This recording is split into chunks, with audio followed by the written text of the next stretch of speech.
evening, everyone. I'd like to call the East Cocalico Township Board of Supervisors meeting to order for Thursday, October 26th, Thursday, October 6th. Please join me in the pledge of allegiance.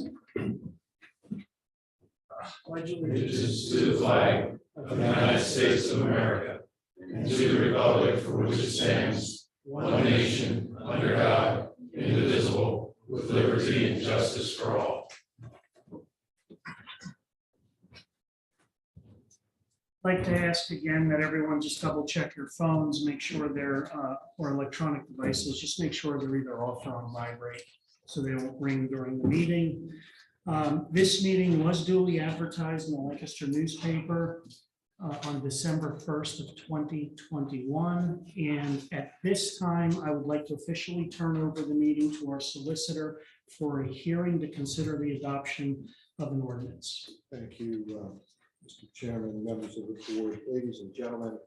As some of you have heard us explain in the past, when the board is considering adopting an ordinance, they're required to hold a legislative hearing subject to public notice.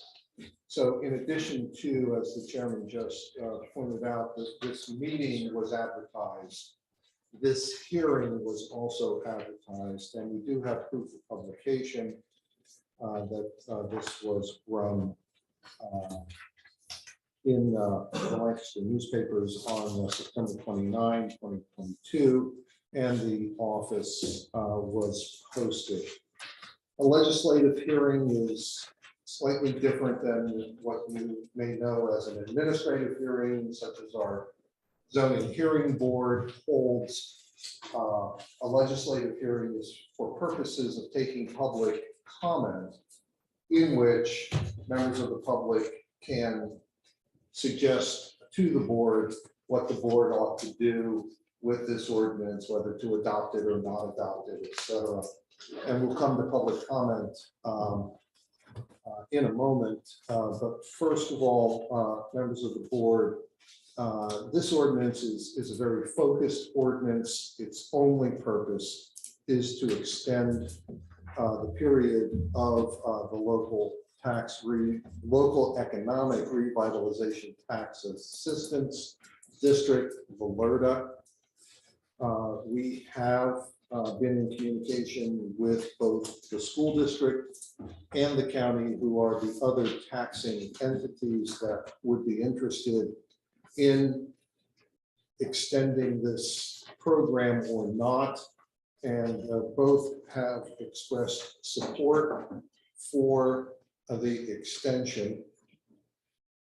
This program was initially established by an ordinance adopted by the Board of Supervisors in June of 2017. There have been two subsequent ordinances adopted that had as its purpose extending the program. Currently, the program would terminate November 26th of this year, 2022. And the proposed ordinance that you would be considering is a 5-year extension, which is the maximum extension permitted under the ordinance that established the program. So extending it to November 26, 2027. And I should say that the extension is for purposes of enrolling properties in the LODA. The tax relief that is established once a property is enrolled in the LODA will extend beyond 2027. But this is for purposes of the procedural period in which new applications may be received and properties enrolled. Does the board have any questions? And Mr. Chairman, you might want to open it up to public comment. Any questions or comments about the LERTA program? Yes, sir. Doug Macklin. Mr. Krem, you said properties, this is not for individual properties. Nothing's changed there. It's still for developments and things like that. I mean, it's not individual homeowners, is that correct? Correct. Okay, Yeah, that's fine. it is properties, but not every property is eligible. Thank you. Correct. Thank you. Yep. Okay, thank you. Any other questions, comments? Okay, seeing none. So, members of the board, this is before you for consideration of adoption. As is typical with ordinances, you may consider acting on this evening or at a public meeting at some later time. However, you don't have a great deal of time before the program would terminate unless you decide to act. So what are the wishes of the board? I'm ready to move ahead. Okay, so we have a motion. I'll make a motion to adopt ordinance 2022-02 to amend the local economic revitalization tax assistance act district by extending the termination date for submission of applications for exemption until November 26, 2027. Okay, do we have a second? Yes, I'll second that. Okay, we have a motion and a second. So having not seen any further questions or comments, all in favor? Aye. Opposed, none, the motion carries. And members of the board, we will forward this action on to the school district and the county so that they know that you've acted to adopt this ordinance. And with that, the purpose of the hearing is concluded. You may return to your public meeting. Thank you, Mr. Green. Okay. So item number 3 on the agenda, announcement of an executive session held. We did have an executive session on 9/23. That went from about 8 in the morning until about 9:45. That executive session entailed 2 matters. One of them was personnel matter related to the township manager search. And the second one was a police personnel matter.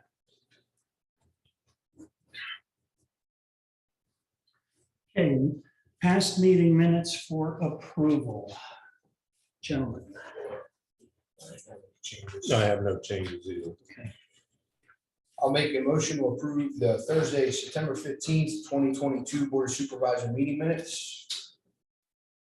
I'll second that. Okay, we have a motion and we have a second. Any comments or questions? Okay, seeing none, we have a motion and a second. All in favor? Aye. Aye. Aye. Opposed, none. That motion carries. Okay, land planning engineering. Please. All right, see, Bill's weird to the audience tonight, 64 Slatewood. I guess jump that one first, if you want, if you don't mind going out of order. No, that's fine. Especially him. I think he's the only one here tonight that's representing the project. So just some quick background I'll give before to Bill. Bill's representing EMA. Okay, so just clearly, which one is for the public? This would be C Slatewood. Okay, Zimmerman Home Builders. So Bill's representing the EMA, who is the design consultant for Slatewood, Zimmerman Home Builders. This is a village overlay design preliminary plan that is located kind of in the corner of the township, right by Denver Borough, between Weaver Road and Line Road. Quite a bit of houses. Here, 80 residential units, about 80 residential units, about 28 single families, 26 semi-detached, 26 townhomes. So they submitted a couple months ago, actually, as a preliminary plan. We have not had a chance to review it yet. So time extension offer was needed for the NPC. So that's what the action tonight is before you. With that said, Bill, go ahead. Thank you, Casey. I am Bill Swarnick with David Miller Associates, representing Zimmerman Builders. Appreciate your consideration of this extension of time to allow for us to receive a review and respond to that and move forward with the project.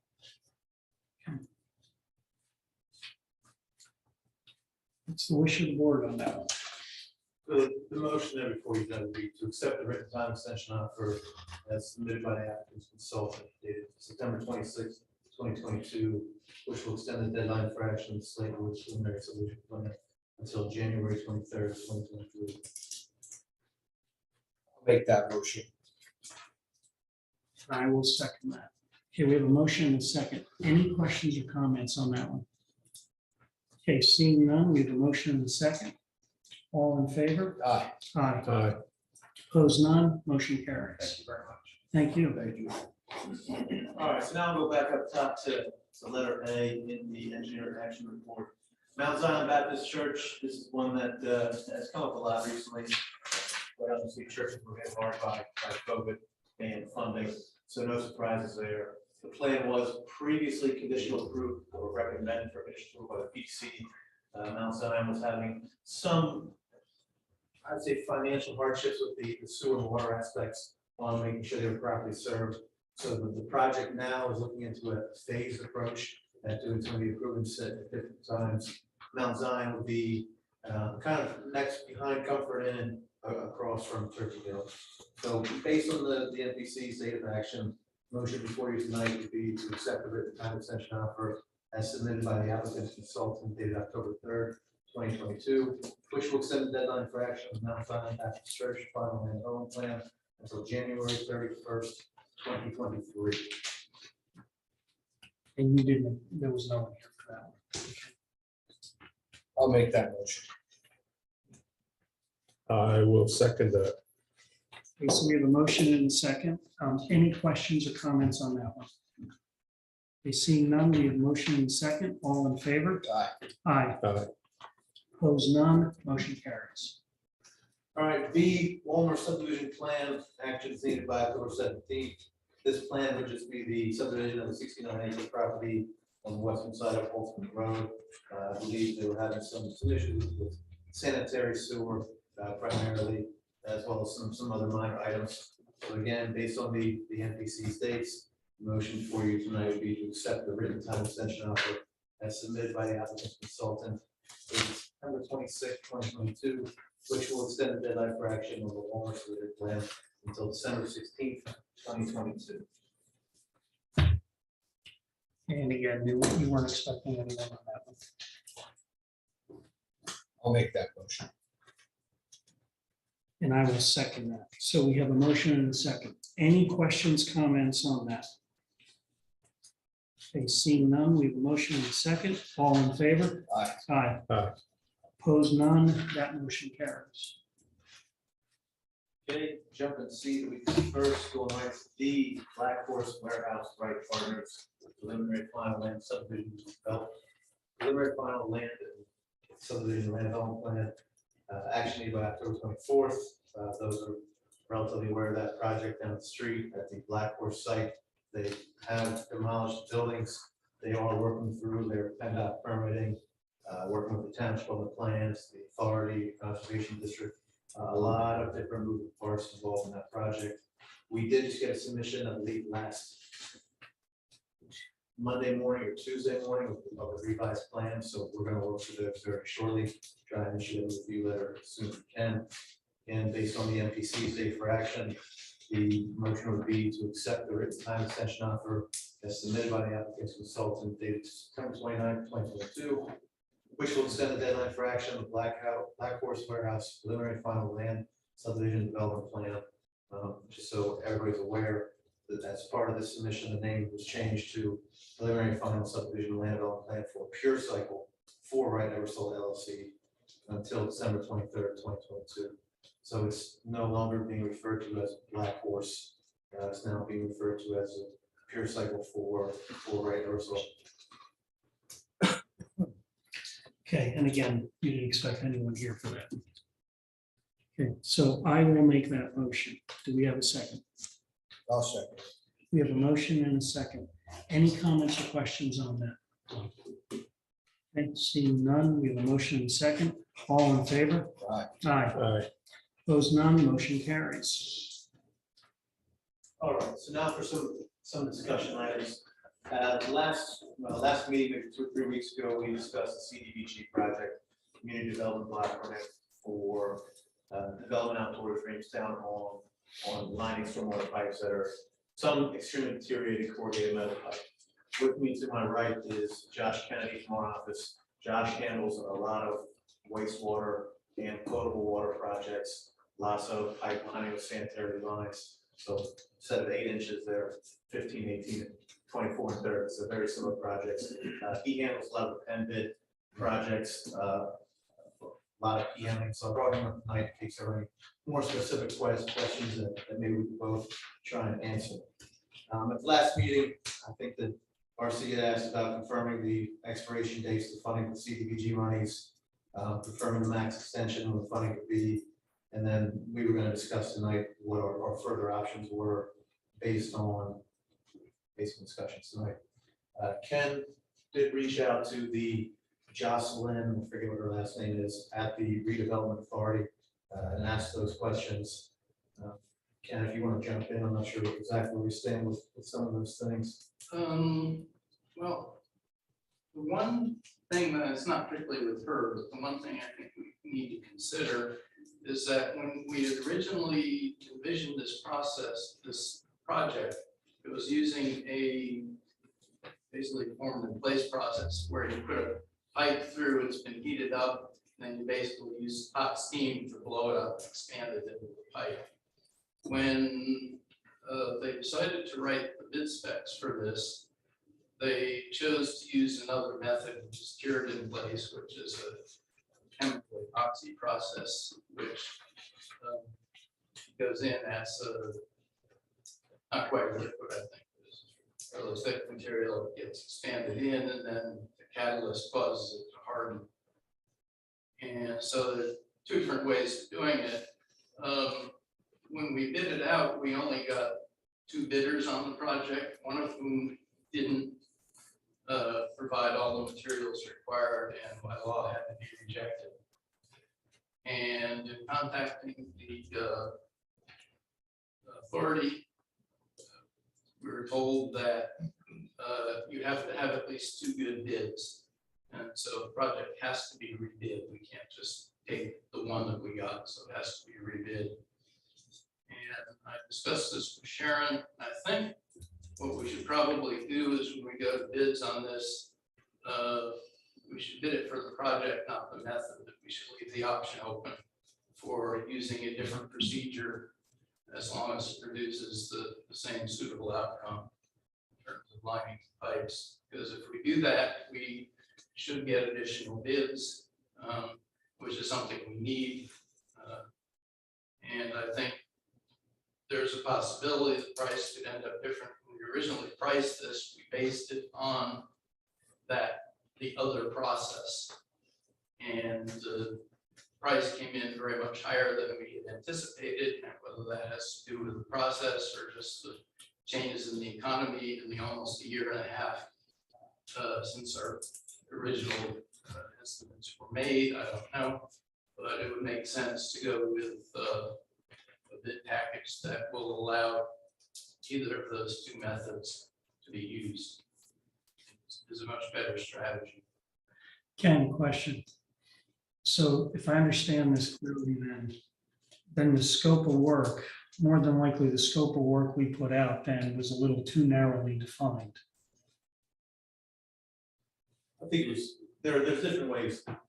The contractors that we're most familiar with do the cured in place lines. And we had discussion with the town of Mike Teschen, township manager, and Ken about which procedure we wanted to use, whether it be A, formed in place, or B, cured in place. And at the time, I think the group had decided to proceed with the cured in place. I think that the biggest thing that's limiting the bids on this project is the date of completion. I think that I'd have to go back to what you wrote it down, and it wasn't date of completion on top of your head. Final completion November 15th or 22nd. So November 22nd was the original construction final completion, which I just think was a aggressive a date to hit, which I think a lot of contractors, at least contractors we're very familiar with that Josh had talked to, I think it openly admitted they didn't get the project because of time. Student time. They're having trouble getting more help to perform the work, and so everything's very, very busy and look to the end of the year. So we can easily open up the division specs to include different types of liners, but then you will have different types of materials. I'm not sure if the township values one option versus the other, or one type of material versus the other. I think that when we had our discussions, we wanted to have everybody bidding a project with the same type of materials, so that somebody could come in way lower, and they were the only group that had that type of lining process. With that being said, we can do whatever the township wants. I think we should just try and get this rolling as soon as we can, so that the project goes to fruition. I think Ken was waiting for kind of these discussions before finishing the request to the authority on what our possible end dates could be. And Matt, you got that letter to start a draft non-responsive. If we're going to reject all the bids, we can just reject them. We don't necessarily have to reject the one as being non-responsive. But we can talk about that. Members of the board, as you know, you need to evaluate bids based on the responsibility of the bidder and the responsiveness of the bidder. I'm again, being ignorant of the processes, are there more than 2 processes out there? And if we don't specify a process or specify 2 processes, are you all going to be able to sort out who's in fact responsible? You understand what I mean? Yeah, I think, and that's why I think that originally when we had those discussions a couple months ago, we had chosen security in place with the contractors with a system that we were familiar with. The cured in place has doesn't have the tendency to shrink like the other side can. Now, with storm piping, it's not as crucial the shrinkage, because you don't have sanitary sewer laterals protruding into your main, so it's not as, what I'll say, as important as storm pipe as it would be with sanitary sewer. You would, I would say, almost never or very rarely see the other option with the sanitary sewer. So we could redo our bid specs to have both spec'd out, but then when someone bids, we would essentially be bidding 2 different operations against each other. Now, that may work out better if one's significantly cheaper, but truly, I think that we could do that, but I think we should also try and extend that completion date for more reasonable time, if the authority allows that to be extended to a longer future date. So Casey, so what I'm hearing then is it's feasible then for you to we could put the bid out on the 2 methods of lining those pipes. And only the 2. And only those 2 methods, they can come in bid on either or method, right? But what I'm hearing is the hurdle really is the completion date. Without a doubt. If I can, I would recommend that we evaluate system A and system B, compare the 2 strengths before we do that, put them both in the same bid. I would recommend either go with one or the other. Yeah, I think we should go with one or the other. We could do both, but I think it'd be easier to do one or the other. I think the completion date is really what is driving certain contractors to saying, quite honestly, our schedule, we can't get that by that time and get it completed. That's our experience. So One other consideration, the cured in place process is a chemical process and does produce, has some hazardous waste, some of it in liquid form, but also some of it which becomes volatilized in gaseous form as the work is being done. And the other process, slip lining, doesn't do that. It's a clean process. Are those 2 processes normally competitively priced as you've seen in the past, or? I don't have any experience with the full informed process. What was alarming, I guess, when that cured in place bid came back was it was way out of the realm of what the slip line would have been. So the last estimate we had of it. we had a demonstration of the slip process there over at the Reedstown Pool. I think it was a Snyder Industries came out and on a short section of drainage pipe there, pulled it through and demonstrated the whole process. And they heated the pipe and inflated it with 8 or 9 pounds of air pressure, and it was impressive to see how that worked. The pipe was actually heated up enough that it formed to the corrugated metal pipe ribs. In my opinion, I think you put that in there the way it conforms, and that'll be there a long, long time. So, it's just a little bit of what my observations were over at the park that day. And it's still there that, I guess anybody can go take a look at that. It's in the upper parking lot of the pool. And it's been several years now, I guess, since that's been put in, so. Yeah, really any option that gets put into that pipe will probably outlive all of us in the room with how durable plastics are nowadays. So like I said, that direction off the cure in place was from the township to proceed that way. So if we want to change it, we have no problem changing it and going the other way. It probably would be easier to pick one, not spec both. But if the township wants to try with the form in place rather than the cured in place, we can change our bid documents and put that back out to bid. But I think we should get the new dates so we can include that in our criteria. But again, these are just discussions. I don't know that the township needs to make any action again tonight. We just want to make sure that we keep discussing this so we can move forward with the project. But I think what I'm hearing from you, though, is there's an action item we need to know, and that is, will the authority change the completion date? Can they live with a later completion date? I contacted them about that, whether it could be extended, and I said yes to extend it. We just need to send them a formal letter requesting the extension. We didn't, in that communication, we didn't get a specific, well, you can't extend it beyond this date. We just told them, yes, we can extend it.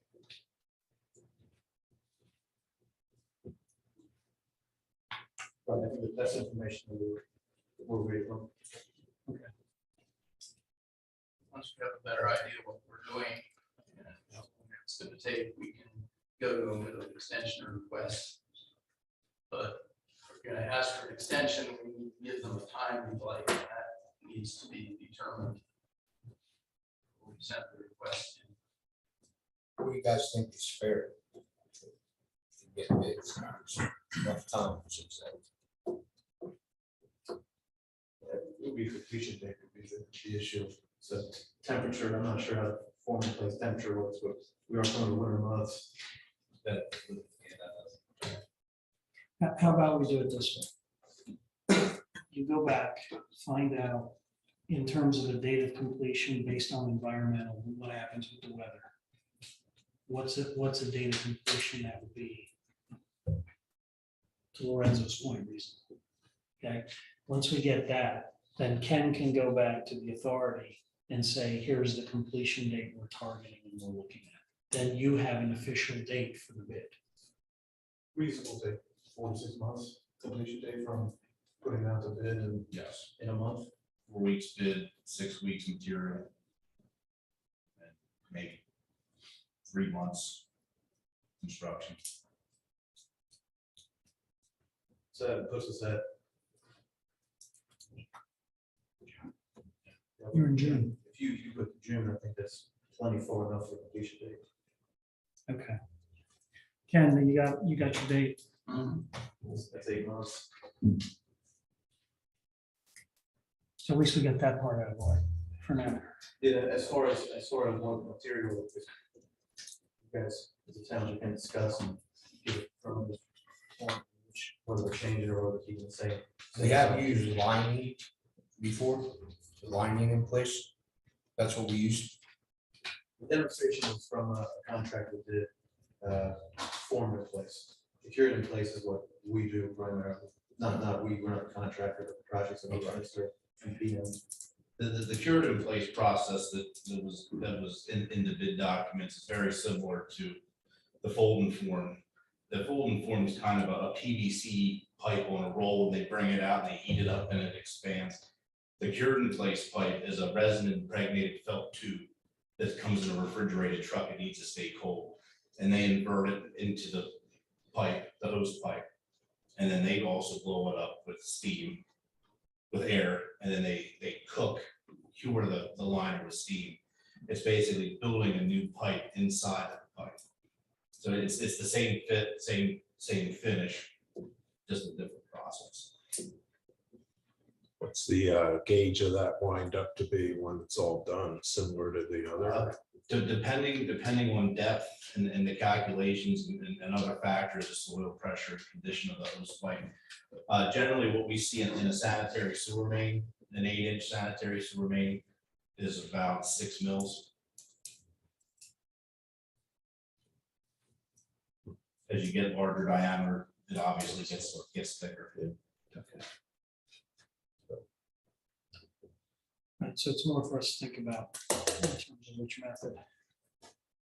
And keep in mind that the number of local contractors that could do either one of the more contractors you have do one of the styles. Hypothetically, you think the more bids you would get With the cured in place. with either option. Right. So you think that if you have more contractors for one, you get more bids for that aspect. Okay. All right. Thank you. All right, so back to the normal stuff. Moving on to financial security reductions and releases. First one on the, or B on the other agenda would be earth, and wood. Sharon Ken, I had a meeting out there then August 18th, went over some items based on the updated as-bills that address my concerns. The as-built drawings, there'd be a motion tonight to authorize a full release of the remaining financial security for the earth, turf, and wood preliminary final land development plan and the add-on plan, conditioned upon the township determining if the expanded stockyard is acceptable and upon receipt of the notice of termination being processed with the LCCD, as previously noted in prior correspondence, which would then result in the remaining financial security being reduced to $0. So there were some expansions throughout our discussions. August 18th, we decided the township protocol, township decisions. So that's what that release will be conditioned upon, as well as getting the NOT, which is no determination for an NPDES permit, which is very typical with any project over an acre of disturbance. Okay. So what's the wish of the board on that?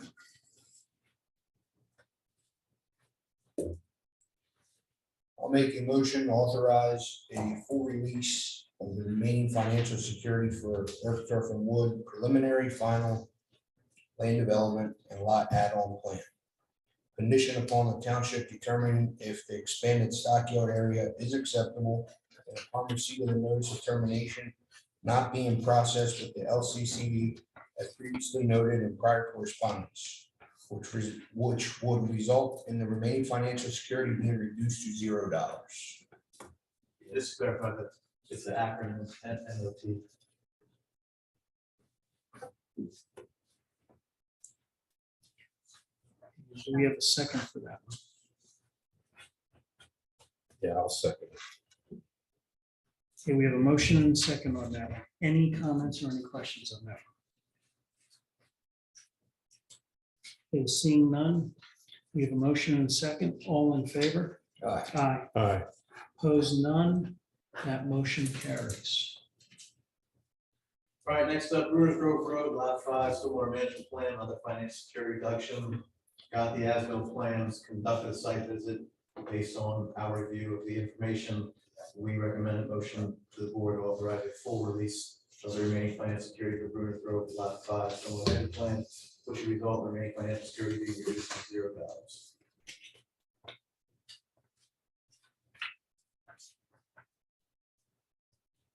Okay, we have a motion for that. I'll make that motion.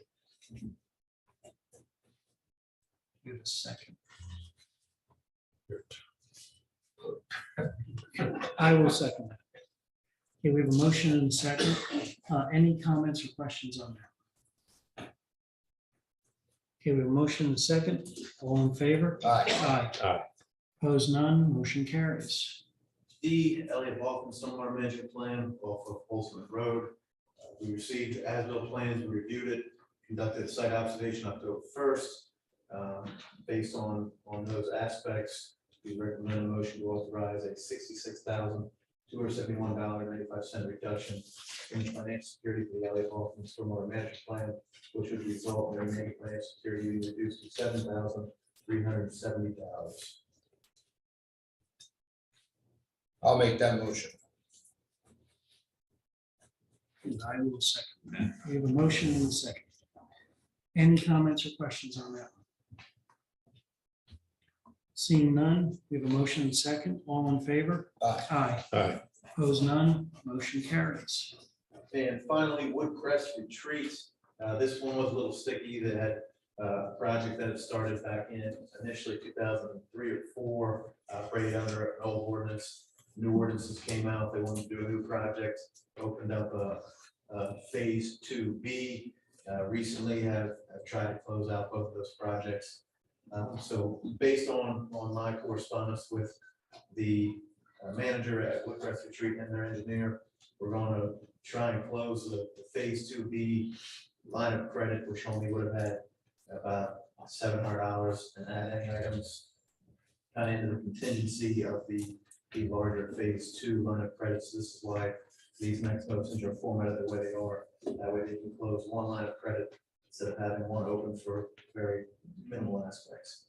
So the first motion that we recommend is to authorize a $115,382.08 release in the financial security for the Woodcrest Retreat Phase 2B Final Land Development Plan, which would result in remaining financial security being reduced to $0, with full understanding that any items that were remaining of the Phase 2B project are to be held under the Phase 2 project in an effort to close the Phase 2B line of credit.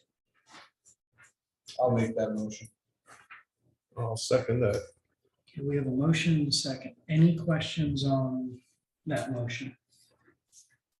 And then the subsequent motion we would recommend is to authorize a $76,760 reduction in the financial security for the Woodcrest Retreat Phase 2 Final Land Development Plan, which would result in remaining financial security being reduced to $19,428.50, with the full understanding that any items that were remaining on the Phase 2B project are to be held on the Phase 2 project in an effort to close the Phase 2B line. Put those separately. Yeah, let's do those separately. So hold that one for a moment. Okay, so we have a motion and a second on the first one for the $115,382.08. So all in favor? Aye. Aye. Opposed, none. That motion carries. So now we'll go to that second motion. Okay, so, I'll make that motion as read by the engineer. and do we have a second? I'll second. Okay, so on to the second motion.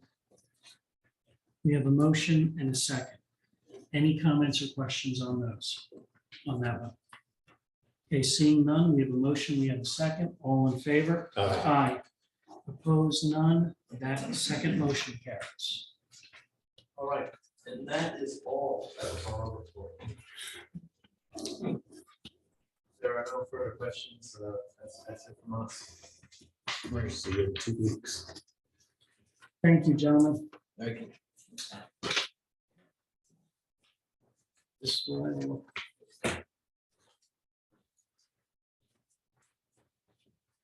Okay, next item on the agenda, East Cocalico Authority, the 2023 rental agreement and discussion. So for the public's knowledge, we've had a rental agreement for the use of the township building with the Sewer and Water Authority for many, many, many years. We have a 1-year rental agreement in place with them.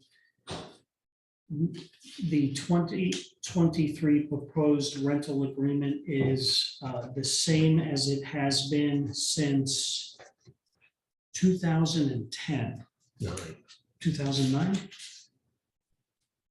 2009, yeah.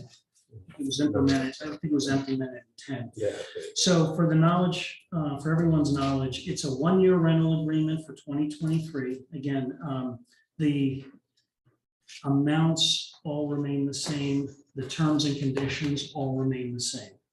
But it's at $15.40 per square foot for 760 square feet of office and storage space.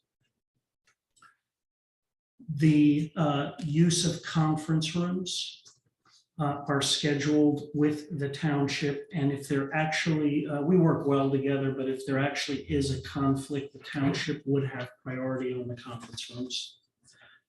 The rental fee is to be paid on a monthly basis to the township. Each monthly payment is in the amount of $975 for a total annual of $11,700. The lease runs again annually, year to year, calendar year to calendar year, at which time, if any increases were made, the agreement was that the increases would be no greater than the current CPI, which is the Consumer Price Index for the area. The Sewer and Water Authority is responsible for their own cleaning of the area, of the rented area, their own telephone costs. Other utilities, heating, cooling, electric removal, snow removal is actually paid for by the township.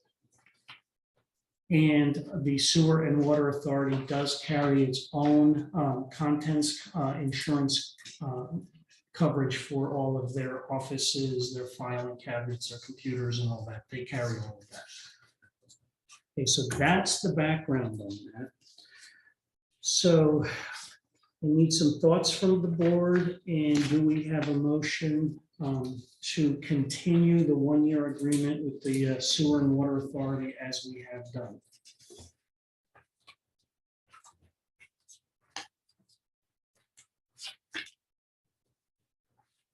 Yes, I'd like to see that continue. However, we did talk last year when this came up about a price increase in some casual conversation with the leadership there. They were out shopping for more space and were unable to find it. They talked about how high the rental costs are for square footage in the area. They encouraged us to increase the rate. Sorry, they encouraged or you encouraged them? They encouraged that the rate be increased. There's been no increase since all these years. Did they tell you, spoke with them, did they tell you what the increase would be? No. It's casual conversation. Nothing right. Okay.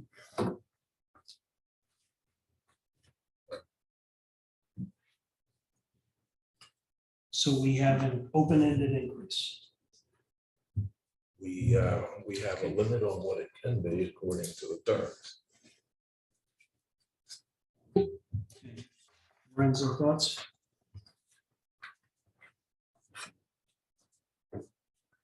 Personally, if it hasn't been increased since 2009, I think we could pay it a visit.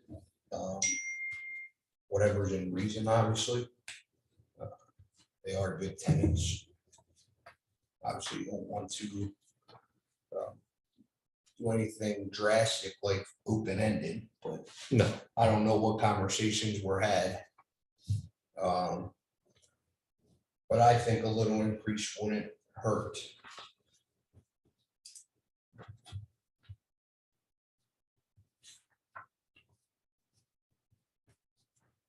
So what's the increase amount? Gee, do you have access? There, you online. Yes. Can you grab me the CPI real quick? Sure. I'm not online. We have to act on that. Might as well discuss it now. We don't have to act on it, but if, at least you'll know what the maximum parameter is, right?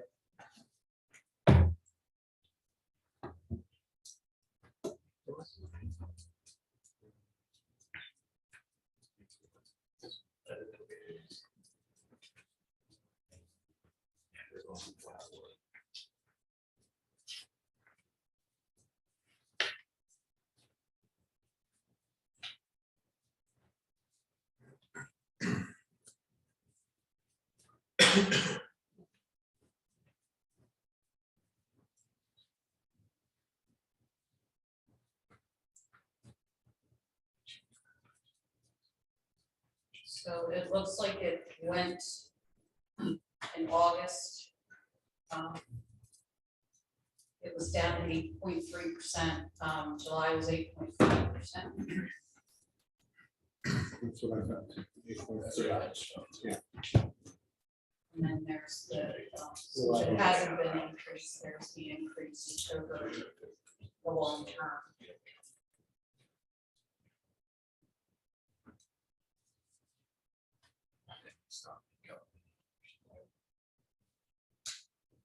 The language says consumer price index rise for this area. Interpret that. The CPI is calculated on national level. So. So it's 8.2. 8.3. 8.3, down from 8.5 in July.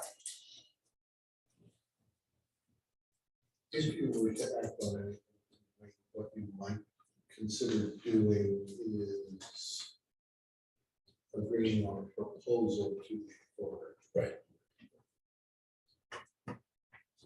What's a 5% sound like to you, gentlemen? Instead of doing the full 8.3. I think after 13 years, it sounds rather reasonable to me. Yes, sir.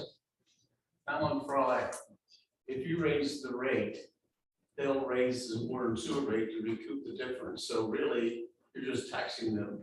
Because the people that have water and sewer for that. So that's why the supervisors years ago didn't raise the rate. Okay.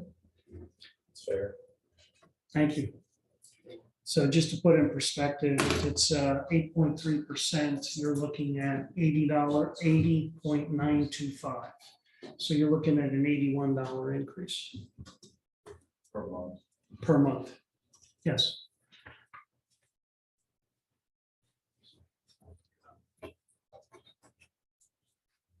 So my personal opinion is they've been here a long time. They're talking about possible changes in the building that they're talking about investing in themselves. From my understanding, I would like to keep it the way it has been for over the period of time without any increases. So I'd like to make the proposal of increasing by 5%. That's where I'm at. I'll agree with that. So does somebody want to make a motion? I think Mr. Cream's idea of floating the proposal till next meeting is a good idea. So Need a motion for that? what is the proposal we're floating? We should make a motion for that. Okay. I make a motion to present a contract to the water authority with a 5% increase. They accept it, we can approve it at the next meeting. I'll second that. Okay, we have a motion and we have a second. Any other comments or questions? Yes, sir. Very odd. How many delinquents do we have? I'm sorry, sir, delinquents Payments? for the sewer and water? Yes. I don't know. That's a completely legal separate entity than we are. We should know. You address that question to the authority at an authority board meeting. We, as the chairman pointed out, the authority is a separate governmental entity from the township. So we don't have their information. They have their own public meetings every month. Any other questions? Yes, sir. Sam, I'm on the authority board.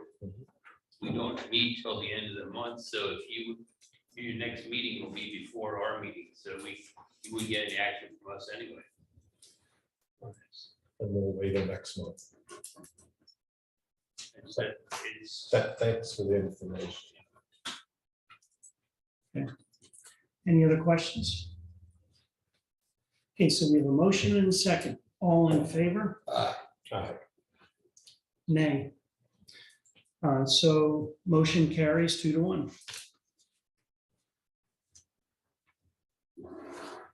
Okay, next item.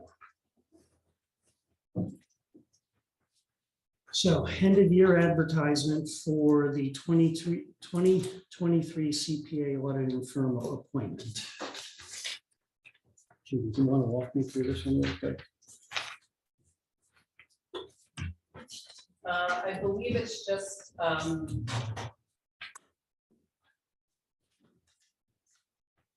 says looking for approval to do her end of year advertisements when she has them ready. So I don't have any information on what their charges are gonna be.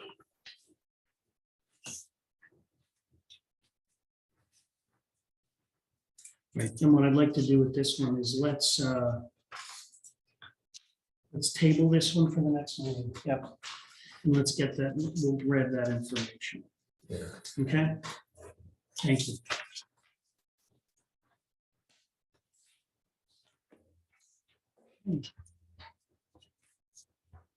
Next item is resolution 2022-16. This is the resolution for the East Cocalico Township Police pension. The MMO, which is the minimum municipal funding obligation for 2023. Do you want to explain that one a little bit? Sure, so we did the calculation. This is based off of the actuarial report that we received in 2021. So that actuarial report actually affects 2 years of calculations for the MMO. So this one, we estimated W-2 payroll for 2023 at $1,584,000. Our normal cost percentage is 18.2%. That calculates out to total normal cost of $288,288. We have to pay for the administrative expenses of $1,750. And there is an amortization requirement as calculated by the actuarial report of $1,335. That totals financial requirements of $291,373. The police currently make a contribution of 2.5% of their salary to the plan. That calculates out to be $39,600. There is no funding adjustment according to the actuarial valuation. So the total minimum municipal obligation for 2023 is calculated at $251,773. And for the public's understanding, that is before the state aid. That is before the state aid, and the state aid this year came in at over just $217,000. So of that $251,000, we will get $217,000 back from the state. So the obligation from us as a municipality is,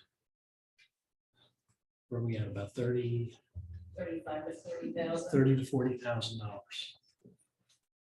$40,000. And part of that is, again, is the amount of work the pension committee has done in terms of improving the financials on the pension plan and the investments on those accounts where we're fully funded, so. And I also want to point out, for this year, the police used to contribute 5%. With the ARPA funding, we decreased it to 2.5%. With the other 2.5% they would have contributed coming from ARPA. So we'll discuss that in the budget as well. So that's another 40,000. So basically, we'll have 0 out-of-pocket tax dollars going to the pension fund in 2023. Okay. So Matt, I have a question for you. Because of the timing of when the report was required, I did sign it on September 30th. And because of the timing of the meeting, so we're actually ratifying that. Okay. Okay, so do we have a motion? Yes, I'll make a motion to adopt resolution 2022-16, East Cocalico Township Police Pension Plan Minimum Municipal Obligation in the amount of $251,773 and authorize signature of the resolution by Romeo Carrasco, Chief Financial Pension Officer, retro to September 30th of 2022. I'll second. Okay, so we have a motion and we have a second. Any questions, comments? Okay, so we have a motion and second. All in favor? Aye. Aye. Opposed, none, motion carries. Okay, so then we have resolution 2022-17. That is for the non-uniform pension plan. So that is for the township employees. That is not for the police department. Judy, you want to walk us through that one, if you don't mind? Sure. So this plan is different from the police plan, and that is, it is a defined contribution plan. The employees will only ever get out of this how much they put into it. The police plan is different. It's a calculation based on their final average salary, how much they'll get monthly, and they will get that payment until they pass away. And actually, there is a spouse benefit as well. So the spouse will continue to get a benefit. That's why the police plan is typically more expensive than this plan. This plan, because of that reason, is always fully funded. There's a $4,000 contribution per year made per full-time employee. I calculate that 10 employees will meet the requirements in 2023, which totals a contribution of $40,000. Okay, thank you. And again, in this one, we're going to be ratifying because of the timing that the report was required. I did sign that on September 30th of 2022. So do we have a motion? Yes, I will make the motion. To adopt resolution 2022-17, the East Cocalico Township non-uniform pension plan minimum municipal obligation in the amount of $40,000 and authorize signature of the resolution by Romeo Carrasco, Chief Financial Pension Officer. Once again, retro to September 30th of 2021. 2022, there's a typo. I'll second that. Excuse me. Okay, so we have a motion and a second. Any questions on that? Comments? Okay, seeing none, we have a motion and a second. All in favor? Aye. Aye. Opposed, none, motion carries. Okay, thank you, Judy. Okay, next item, Farlow Communications software upgrade. So gentlemen, thoughts on this one? What I will say is I did ask Lisa, and I think you were all on copy.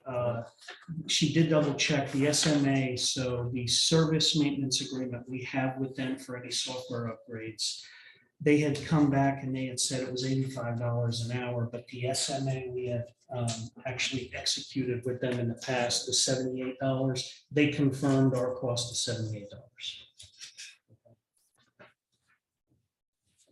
It's something we have to do, so. Right.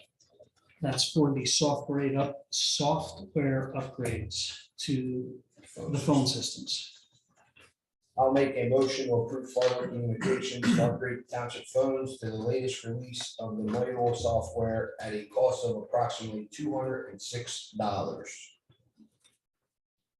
And I will second that. So we have a motion and a second. Any comments or questions on that one? Okay, we have a motion and second. All in favor? Aye. Aye. Opposed, none. That motion carries. Next item, Chevy Impala bids. So we did receive a high bid on the Chevy Impala that was placed out on Gov Deals. The high bid amount was $1,375. The buyer's premium was 12.5% for $171.87 for a total of $1,546.87. So what is the wish of the board? Talking to Lisa about this, she spoke to the representative that we were assigned to with Gov Deals. He was, like myself, pretty disappointed in that. It was $550 for the whole entire 10 days, and it seemed like the last day the auction was going to end at 10 a.m. There was 2 to 3 people that kept bidding against each other, and that's why it got to $1,375.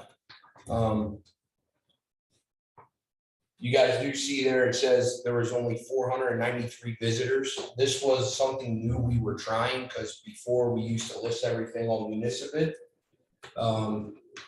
We weren't promised, but we were told that Gov Deals was getting a lot more visits and all that good stuff. My opinion, I think there's more. The car sat there for over 2 years. We put a new battery in it and it runs. My opinion would be to try to either relist it like the rep told Lisa, not have it end at 10 a.m. like this one did, have it end like later in the day and either take better pictures or more pictures or videos. Again, the rep talked to Lisa about it and said they thought we could also do better with the car. It cost us a little, I think it was $126 to advertise in the paper. So obviously you take that out of the $1,375, we're under $1,200 almost. So if we spend another $126, I have a feeling we should get more, or we just decide to either relist it or list it back on Municipal. That's the information I got from Lisa. I'm not sure what you guys think about it. Would it be your thought to go to the other site then, rather than stick with this one? Further down our list in the Roadmaster's report, he's looking at putting his truck. He would like a motion for his truck to be listed, and he mentioned Municipal. Not sure. My understanding with Lisa, our account's still set up with Municipal. That would be a board decision as well, whether to list with Municipal or try again with Gov Deals and take the representative's recommendation on how to list it, times to list it, and all that. My major question on this is, I have no idea what the terms and conditions were with Gov Deals. Everything that I've read here, this was presented as a winning high bid. So did we place a reserve on this or not?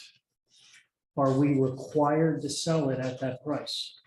So I had a conversation with Chief Kepley about that, because originally we thought that the winning bid was that's it, because we had it start at $500. After that conversation, I went to Lisa, and she said she called our representative from Gov Deals, and they said you guys can approve or not approve the winning bid. And she was recommended to reach out, which we all got that email, reach out to the high bidder and let him know, him or her, I'm sorry, I'm not sure who it was, but let them know that we would be either approving or not approving that final bid at tonight's meeting. So that person was waiting to hear from us whether or not we approved it or not approved it. But the information Lisa got, we have the option to approve or not approve the high bid. I saw that in the email as well. Proposed buyer was notified. Did you see that? I saw the buyer was notified. My question is, what are the terms and conditions when this is placed on gov bid? What are we agreeing to when it was actually placed on gov bid? Those are two separate items. Yeah. I have not spoken to any representative. I only spoke to Lisa, so that's the only information I got, that she talked to our rep from there. I think that's something we need to clarify and we need to understand before we agree to do anything else here, because what are the terms and conditions with gov bid for placing it on there?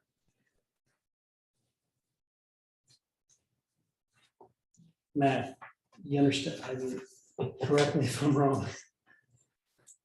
My understanding, but you're entitled to confirmation, is that gov bid is just a method of selling under state procurement law. And state procurement law provides that you may reject all bids on any listing or RFP or invitation for bids. There was some talk, Matt, about a 48-hour time frame after the auction closed. That wasn't discussed. That was to reach out to the high bidder and let them know they were the high bidder and what we were gonna do at that point. Okay. And at that point, our secretary informed them that we would be discussing it at tonight's meeting, whether accepting or not accepting the final amount. And given that you have to accept or reject a bid at public meeting, that's unlikely a restriction on your authority.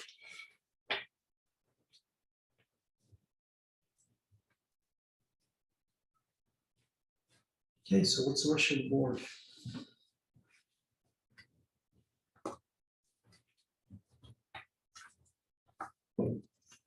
Oh, I too thought the price was a little weak on the car. You sell a lot of used vehicles. Was your thought there too, or? I have no comment on this vehicle. I haven't looked at it. I have no idea. I've never dealt with an old police vehicle. Yeah. In that respect, we're all just making a judgment.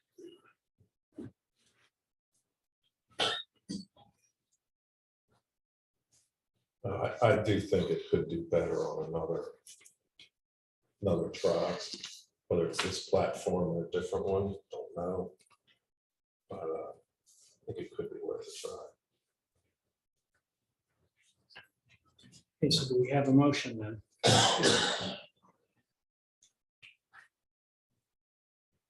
I'll make a motion to relist the 2004 Chevy Impala with Municipal.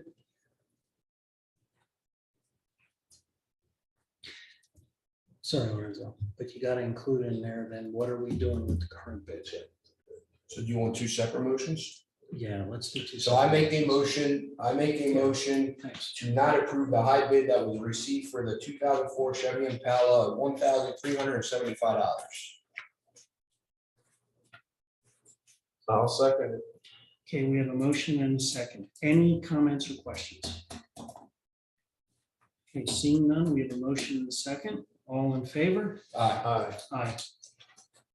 I make a motion to relist the 2004 Chevy Impala on Municipal Bids website. And I'll second that. I'm reserved for that. I think you might need to say that here. Put a number to it I think so. for clarification purposes.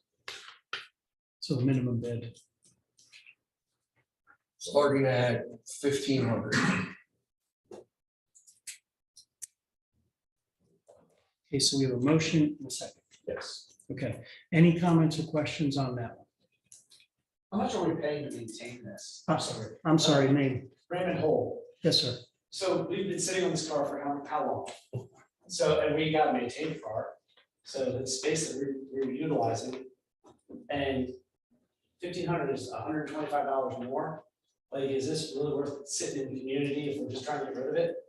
Like, we're splitting hairs over this, like, move on and get rid of it, like, what's the ask, like, what are we benefiting out of $125? I mean, that's more than my water bill is a month, so I mean, let's. get rid of it. Well, that would be a starting bid. Instead of starting at 500. It's a starting bid. Could wind up at 2,500. We wind up at 1,375. Well, not anymore because it's starting at 15. No, I understand, but We'll see. It's a risky take. Sat there 2 years, hasn't moved. We put a brand new battery in it. It'll probably be good for a year. If it sits there another year, but I think we'll have it sold. I hope so too. Yep, that's the goal. Any other comments or questions? Seeing none. We have a motion second. All in favor? Aye. Aye. Opposed, none. Motion carries. Okay. Thank you. Okay, Williamstown Pool League. You've got that information there.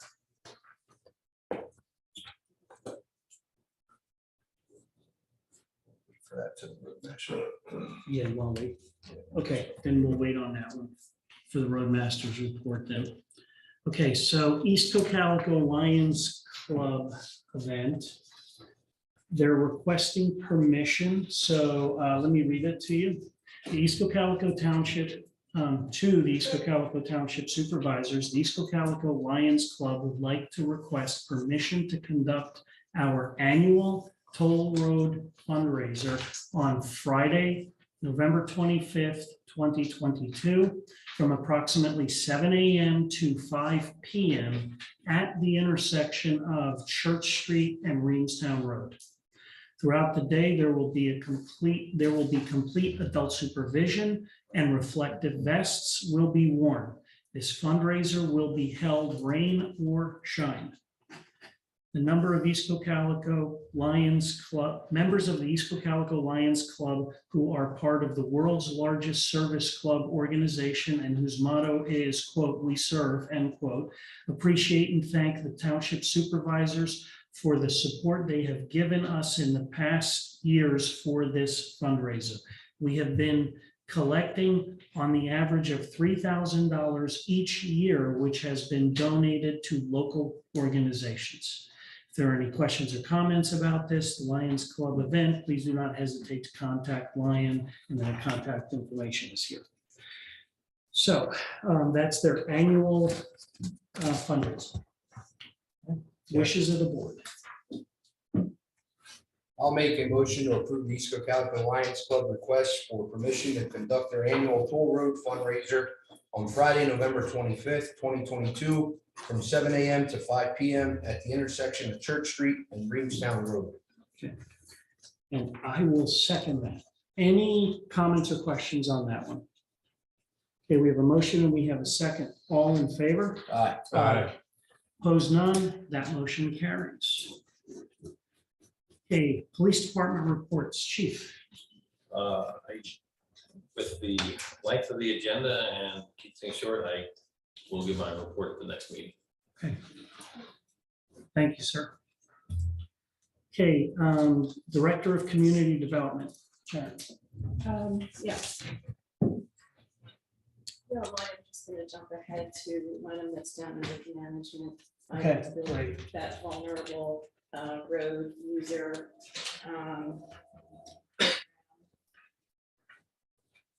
We were contacted by our local PennDOT representative regarding a program that PennDOT is obligated to have, which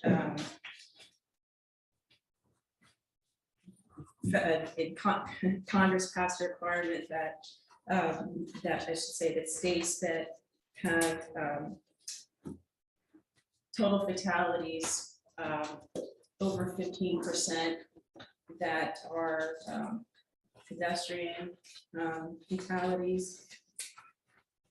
And since Pennsylvania had 16.75%, PennDOT is obligated to comply with this special rule. So they have budgeted $18.8 million to address this situation. They decided that for 2022, they decided that pedestrian countdown signal implementation was the way they were going to tackle this. So East Cocalico was identified as having 3 intersections that met PennDOT's criteria for the first year. So that would be at Colonel Howard Boulevard and 222 southbound off ramp, Colonel Howard Boulevard and US 222 northbound off ramp, and North Reading Road and Swartzville Roads. So we did respond to them that we're interested in that. There's no cost whatsoever to the township. There are other intersections that the township would like to see have this program applied to, but these are the 3 that met their criteria, which is that the only thing that they would need to add is this countdown signal, or I should say countdown signal with the hand thing that you see at intersections. They want they're prioritizing those first, where nothing else has to be installed. They don't need the the buttons that you push to get the signal to turn. They don't need the post with that mounted. They don't need curb cuts or anything like that. So they advised us that they can address that when they get to what's called a tier 3 locations. So just making you all aware of that. Again, there's no cost to the township. It's not clear what the time frame is for them to install these things. But I guess they're coming.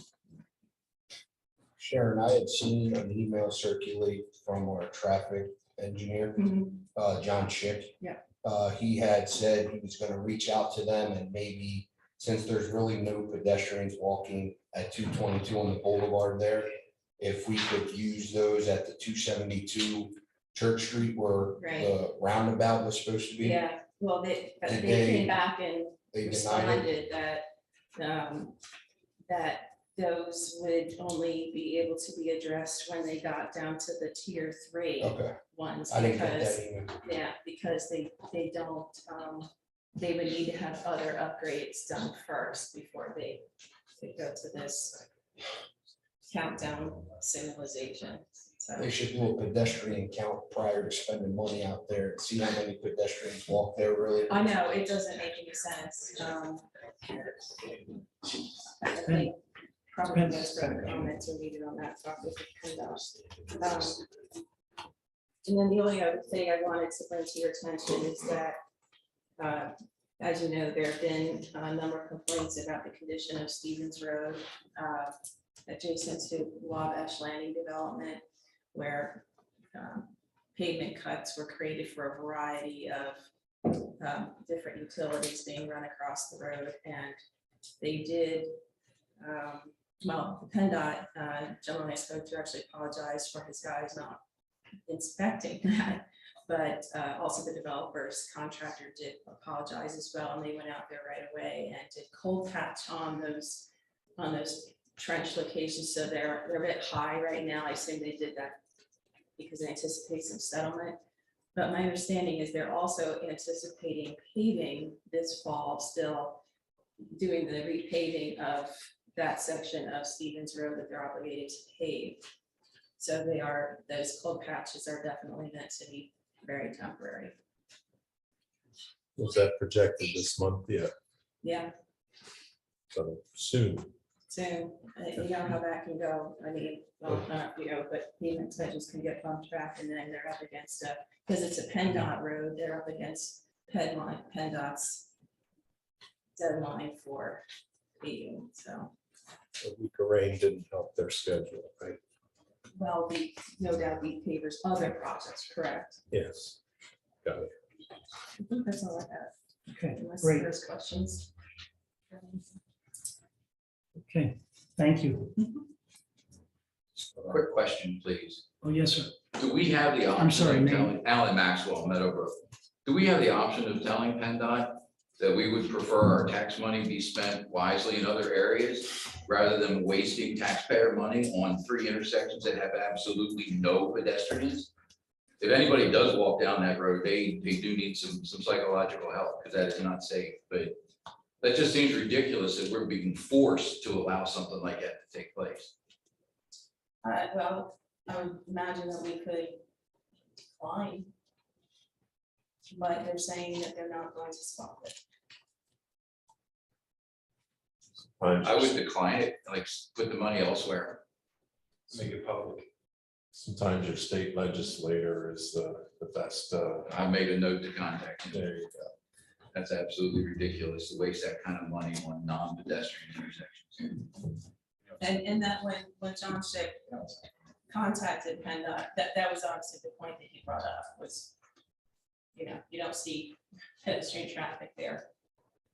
But they came back and said, those don't meet our criteria.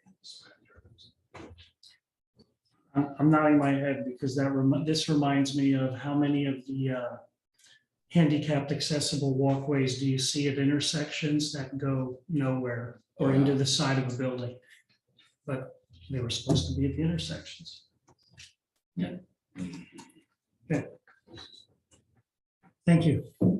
Okay, you want to do the roadmaster's report? Or Yeah. just bring up the one item. I just bring up the one item.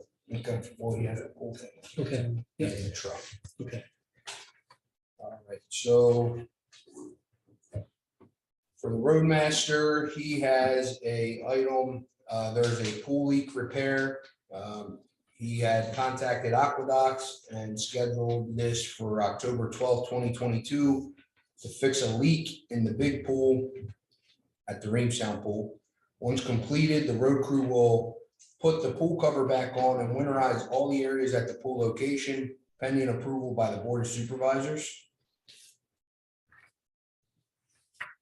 The other item he had on the list was approval to list the 2006 Chevy Silverado 2500 HD on municipal bid. This is the truck that we replaced with the new one. This truck is ready to advertise. The only thing that needs done yet is to remove the township logos on both sides of the doors. So he's looking for 2 motions, one for the pool repair with Aqueducts and one to list the truck on municipal. I think on the pool repair, the thought process was that we couldn't necessarily get an estimate on it because it's under the concrete. Have to take a section out to find and determine what needs to be. Similar to the intersection. remembered that I forgot to. We'll come back. Yeah, So, sorry, Jeff. so yeah, there's no estimate on this. You know, I think Brett had relayed the fact that could be in the neighborhood of $2,000. And so, Had you heard anything different, Lorenzo? I didn't hear an amount. so do you want to make a motion on that one? So I'll make a motion to approve Aqueducts to do the scheduled repair on October 12th, 2022 at the Reamstown Pool.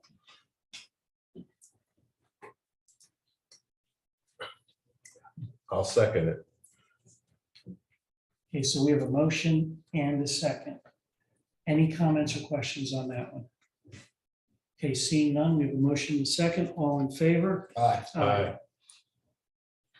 Okay, so the second item was The Chevy Silverado. the Silverado 2500. So I'll make a motion to approve to sell the 2006 Chevy Silverado 2500 HD on municipal bid at a reserve of, you guys can figure that out. I can tell you Can that we- we budgeted $8,100. That was the budget. That was the budget.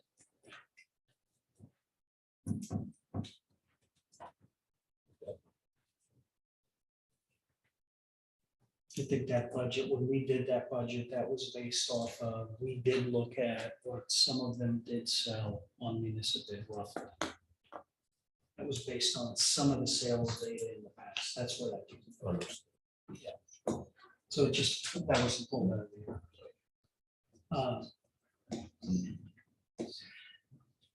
Can we table this one? And I'm going to tell you why. I agree with your motion. I would like to add to that motion the last 6 of the VIN on that truck, because that clearly identifies that unit. Because of some of the challenges we had with the Impalas. Correct. You're right, yeah. Yeah, with the title. We should probably make sure we have it title. Correct. So I'd like to table. Okay. Well, the motion that the last 6 numbers. Oh, yeah, actually Jeff's right. Or let me add to the motion and say, on the condition that we have the last 6 of the VIN, which is the unique identifier, okay? And we confirm possession of the title.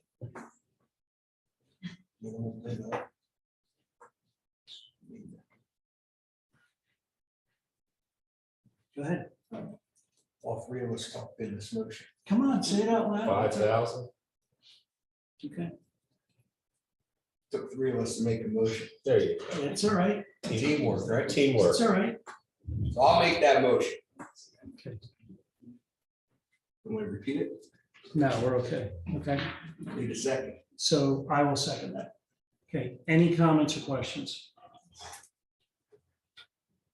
Okay, seeing none, we have a motion, we have a second. All in favor? Aye. Aye. Thank you. And those were the 2 key items, Brad had. Yes. Okay, I guess just for informational purposes, the coping on the kiddie pool was replaced. Said the job was done recently and looks very, very nice. Did a good job there. And that will be in the list of bills. So that was part of Brett's report as well. okay. Okay, before we go to MS4, I want to run back to Director of Community Development. Sharon, you had something?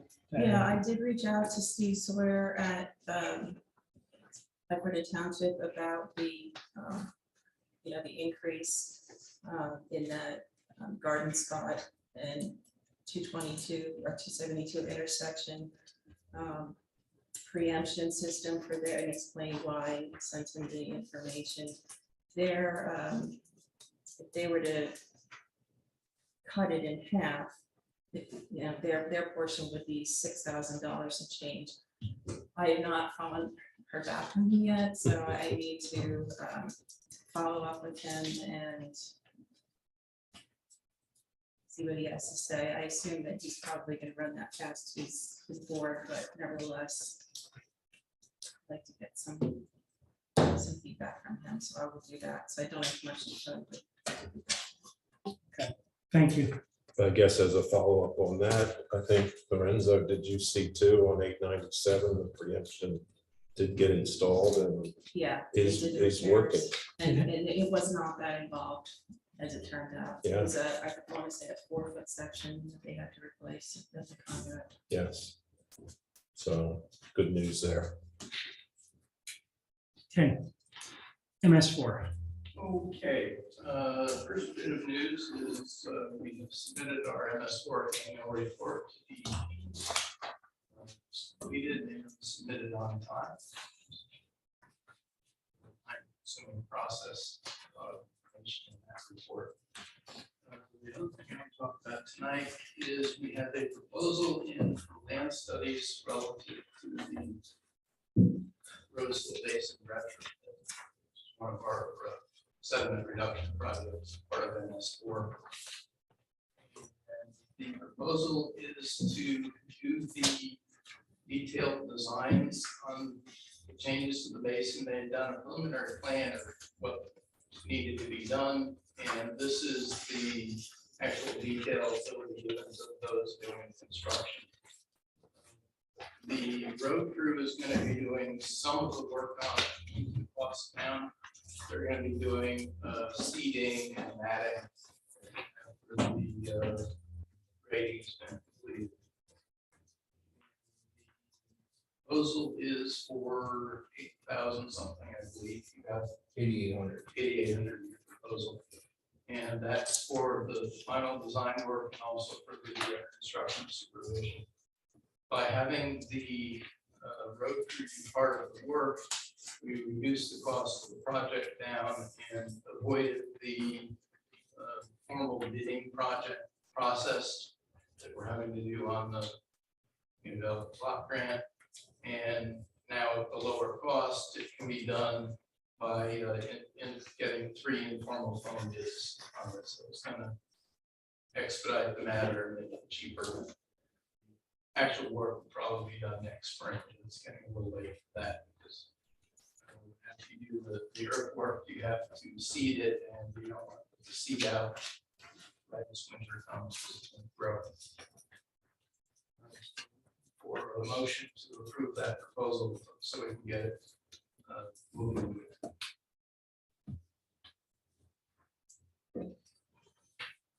I will make that motion, Ken. And do we have a second? So you had the proposal number? Yeah. PD -057.8-22. I'll second that for $8,800. Okay, so we have a motion and a second. Any comments or questions on that one? Yes, sir. Alan Maxwell, just for my own personal clarity, is this work being done because it was not done properly the first time and we need to bring it up to proper specs, or is this additional work to improve the current basin? This is additional work. The original basin was designed to handle the stormwater concerns, the volume and amount of runoff that we're getting. The work that's being done is to change the basin so it improves the water quality as the water comes out of the basin. And it cuts down on the amount of sediment, which then gives us credit that we have to have for our MS4 program. We have to reduce the amount of sediment in the water by 10%. It's bringing it to a higher level. So bring those to a higher level. Okay, thank you. Okay, any other questions? Okay, so we have a motion and a second. All in favor? Aye. Aye. Aye. Opposed, none. That motion carries. Ken, is there anything else? No. Okay. What's going on?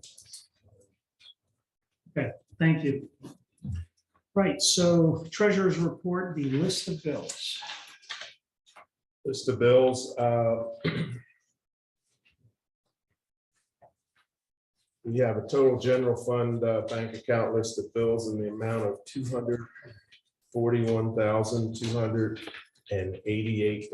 $241,288.24 with a starting date of September 16th to an ending date of October 5th.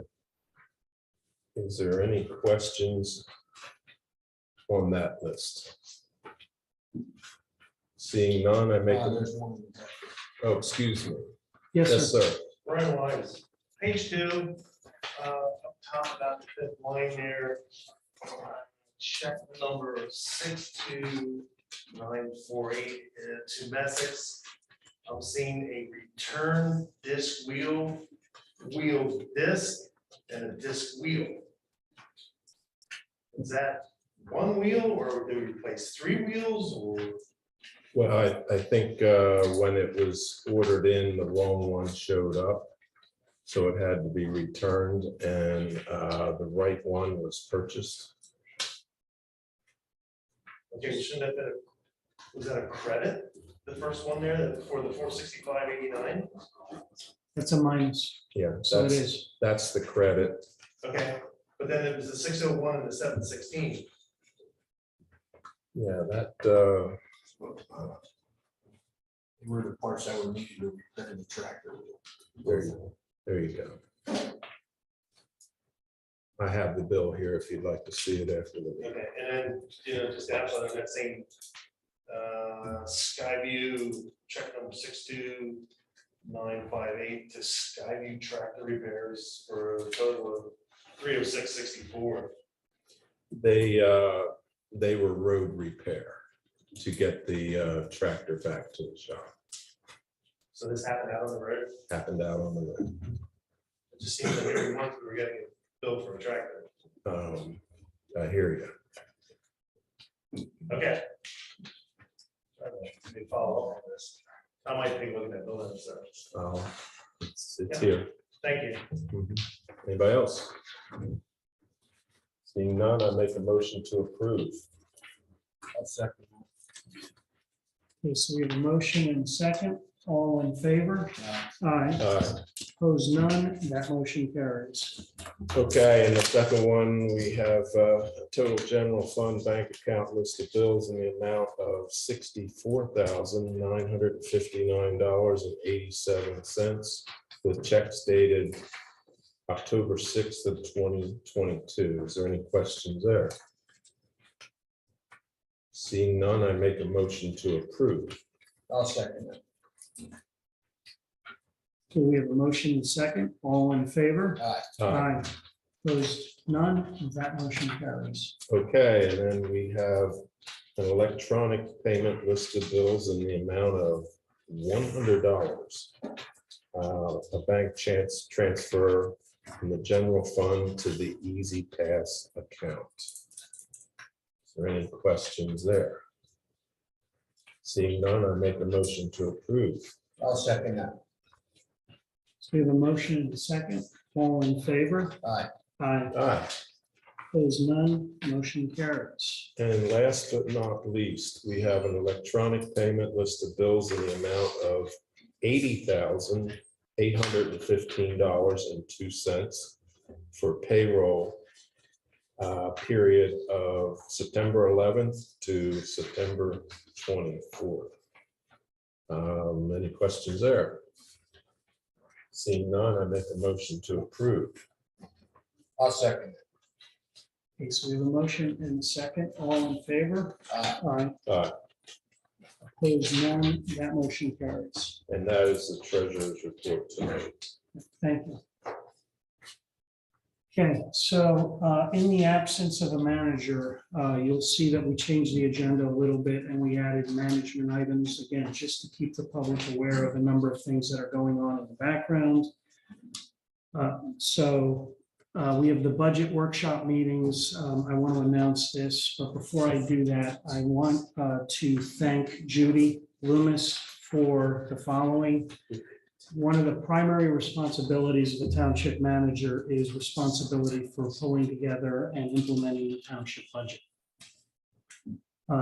Since we do not have a township manager right now, Judy has spearheaded that and is taking that on completely herself. Of course, with all the input from the departments, but she's voluntarily assumed that responsibility and she's leading that. And I want to thank you for doing that. So we are going to be having special workshop meetings, as we always do when we do the budget. They will be at the municipal office here. And the purpose of the special workshops are we'll be sitting down and we'll be discussing the budget we're pulling together, what we're doing. It's a workshop meeting. They're open to the public. So this will be advertised in the Lancaster newspaper, and we'll also have it on our website, but just to give you an idea of the amount of work that goes into the budget. On Thursday, October 13th at 8 a.m., there's a workshop meeting. Tuesday, October 25th, 8 a.m., there's another one. Monday, October 31st at 8 a.m. Monday, November 7th at 6 p.m., Wednesday, November 10th at 8 a.m., Monday, December 5th at 8 a.m. We're targeting the draft budget for public inspection on November 14th. That's the target date right now. Final budget, again, target is scheduled for adoption, if we adopt it, on Thursday, December 15th. Okay. So again, that will be advertised and we'll also have that on our website for everyone. So that's that item. The other item I have here is it's really another one to ratify. I'll make a motion in a moment, but I want to explain what it is when we had the compliance audit by the state of Pennsylvania, they came in for compliance audit of our ethics statements for anyone who has to fill out a financial ethics form for the state of Pennsylvania. They came in and did their regular compliance audit. When we were trying to identify some of those documents and looking for those documents, one of the things that we saw was in the manager's office. I know the police department has had some issues in the past, also downstairs, some minor issues. We've had issues last year, I believe it was, or a year and a half ago. We did see some basically surface dust / mold that had built up in the office. So what we did as an abundance of caution for our employees, Scott Carl, and I want to thank him. He's the East Cocalico Township Authority Administrator. He immediately contacted an environmental company that he was familiar with. They did come in, they gave us a proposal to come in, test that office, test a number of other locations within the building, and they're currently doing that. So the proposal that they gave us was for $2,230. The scope of the work was evaluation and visual inspection of the first floor offices, accessible ceiling spaces, accessible portions of the HVAC system, ceiling mounted airborne mold spore sampling of the first floor spaces, and samples from the HVAC supply vents. They also took samples from outside of the building for comparison and collected samples from the lower level police offices. Up to 10 surface mold samples were taken from suspected surface mold for identification and carpet composite samples. When the lab results are received back, they will be notifying us and a detailed report, including the data, will be provided. So the collection of 20 total airborne mold samples, 19 interior, 1 exterior for comparison, and 10 surface mold, tape lift, and composite carpet dust mold samples. That total, and the total for that scope of work was again $2,230. The board, again, I want to compliment the staff. Lisa did an outstanding job understanding that we cannot vote on spending money unless we're here in a public forum. We are allowed to, in a situation such as this, we are allowed to be independent. If the manager were here, he would independently poll the board in a situation like this. He would contact me and say, I'm not telling you what the other supervisors said, RC, what is your opinion? Do we move forward with this immediately or not? Then Lisa did that. Lisa took the initiative and did that, contacted me totally independently, contacted you, I don't even know how, because I don't need to know how, and contacted Jeff. And the board did absolutely, in my opinion, the right thing, and we did vote on immediately getting this looked at and getting it done. Okay, so that decision was made, and that's how the decision was made. And now tonight, what I will do is I'd like to make a motion. Again, we're ratifying the decision that we made. I'd like to make a motion that we authorize the expenditure of $2,230 for Element Environmental Solutions for, they're referencing us as file number P as in Peter 2223.2022. And do I have a second? I'll second that. Okay, so we have a motion and we have a second. Any questions or any comments? Okay, seeing none, we have a motion and we have a second. All in favor? Aye. Aye. Aye. Okay, thank you, gentlemen. Okay, next item is the Cocalico race. Due to the weather we've had lately. So they, the Cocalico that was already, this is just more of an informational, which was already authorized and discussed at the other meetings, prior meetings. They are going to try to hold the Cocalico this Saturday, the 8th, and I think actually the weather might actually hold nicely for them. So just as an FYI, that Cocalico race is scheduled for Saturday, the 8th. Okay. Again, in the absence of a manager, just for information for the public. So we received from the Department of the Auditor General Municipal Pension Reporting Program. Judy, we received a report from them dated September 14th, 2022. The purpose of the report is I will read the first couple of paragraphs here and then explain what it really means. Act 205 of 1985 requires the Municipal Pension Reporting Program to make biannual distress determinations for all municipalities. The results of the 2022 distress determination for your municipality are as follows. Total distress score, 0. Based on the above distress score, your municipality is not eligible to participate in the recovery program for municipal pension plans established by Chapter 6 of Act 205. The Act does allow your municipality to continue to utilize the remedies that may have been previously implemented while participating in a higher recovery program level. It should be noted that the distress score does not affect the amount of state aid that municipalities are eligible to receive under Chapter 4 of the Act. To obtain a distress score of 0, the funded ratio of all your municipalities' pension plans combined must be 90% or greater. Your fund ratio is 100%. So again, hats off to the pension committee. What this basically says is we're fully funded. We're getting no more help from the state. They have other programs where they would help pay. But what's critical here is, and I had to read this a couple of times to double check it when we spoke.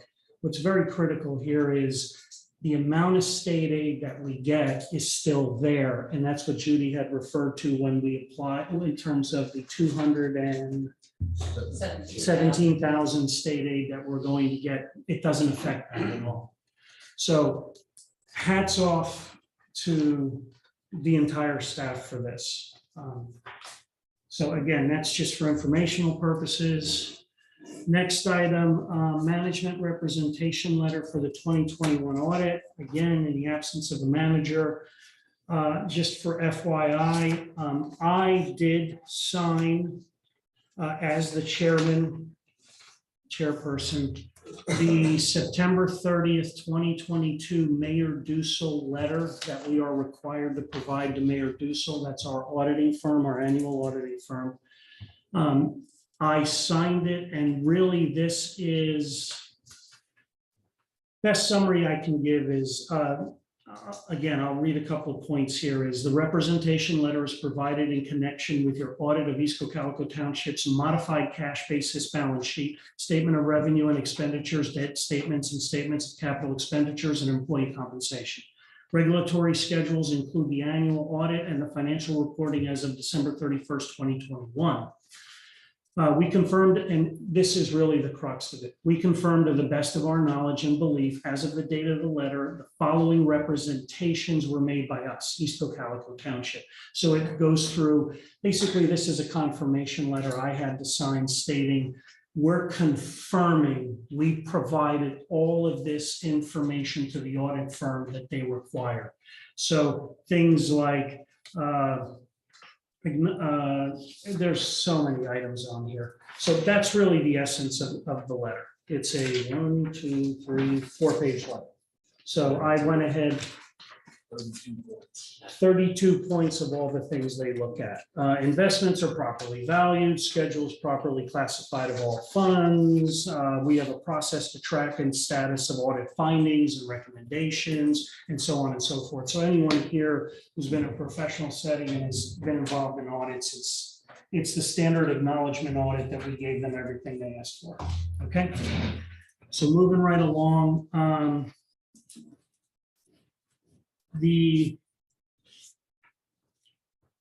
Judy, this one I may need help on here. Okay, this one is the property tax penalty waiver provision for Act 57. Yes. Okay. So this is an act that was recently passed. The purpose of it is to help the tax collectors. Generally, when property changes hands, the bill goes to the homeowner of record from the previous year. So there may be situations where the current homeowner doesn't get their bill. And until they realize the taxes haven't been paid, we're past July 1st and penalties are incurred. So what the state legislature did was pass this act to make it so that tax collectors on their own authority could waive those penalties for people that experience that situation in the year that they buy a new property. So this is a resolution that was created by PSATs for municipalities to sign to say that they agree that they will allow their tax collectors to waive penalties on their own as long as they keep the records that, you know, they're doing it because the property was transferred in that year, and that's the reason that the taxes were paid late. Okay. So any questions on any of those items? Okay. Thank you.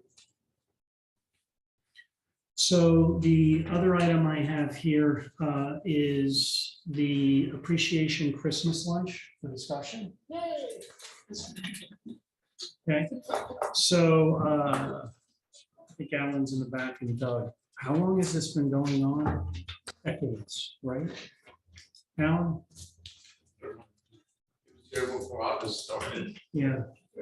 Okay, so It's been absent for a couple, now for a couple of years because of the pandemic and other issues. But hopefully this year we could bring it back. Yeah, so what this is it's a appreciation lunch for all of the employees, the staff, the road crew, for everyone. Board And- members. Board members, engineering groups, for all of them to come and basically for us to say thank you for the amount of work they've done. And I can't say thank you enough probably this year in terms of how the staff has stepped up at this time. So this is normally done middle of the week, right? Yes. And I believe we always try to do it on a Wednesday. Correct. And it's a luncheon, so it is during the day, during office hours. It's from 11:30 to 1:30. And I believe somebody does volunteer to man the phones from the past. Is that right, Doug? The one lady used to stay back, but then we talked her into coming to it, so they just put everything on call forward. Oh, they forwarded, okay. Okay, so that's just some, again, information for the public of what's going on. Perhaps we need an action item there to have Lisa check and see if the facility is available. Yeah, actually, we don't need a motion, but yeah, basically it's just allowing Lisa to move forward with going ahead and preparing everything, because there's a lot of coordination and organization to get that done. Okay? Need a facility, yeah. Okay. Yep. All right, so Lisa will get that action item. There you go. The two more items, as I run through this real quick, I actually added a couple here as my mind was thinking. Just for public's knowledge, we are continuing our search for a township manager. That continues. The other thing I would like to announce is, let me pull it up here. Bear with me.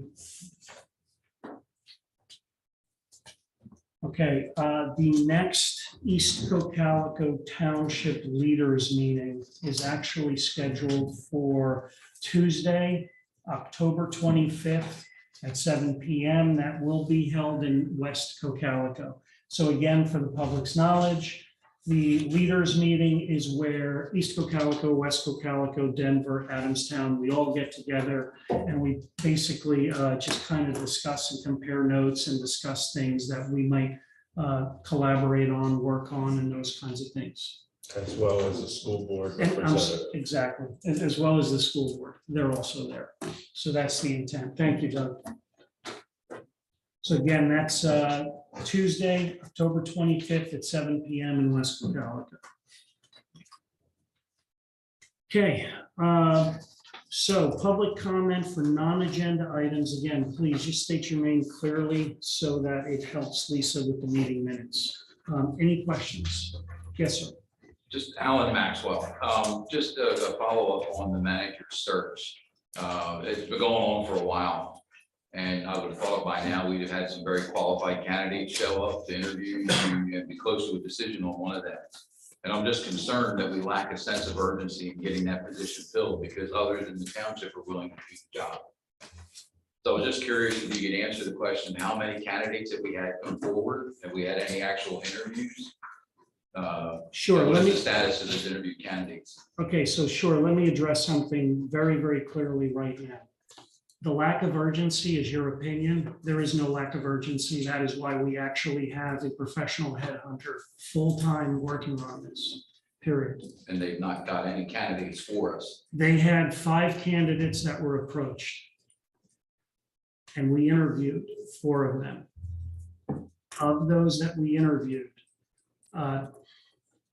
2 were not a good fit, and the others withdrew. Five candidates.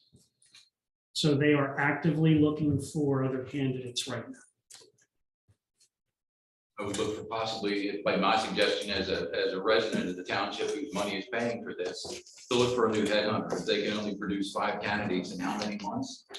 They're not doing their job properly because there's a lot of qualified candidates out there if they're searching.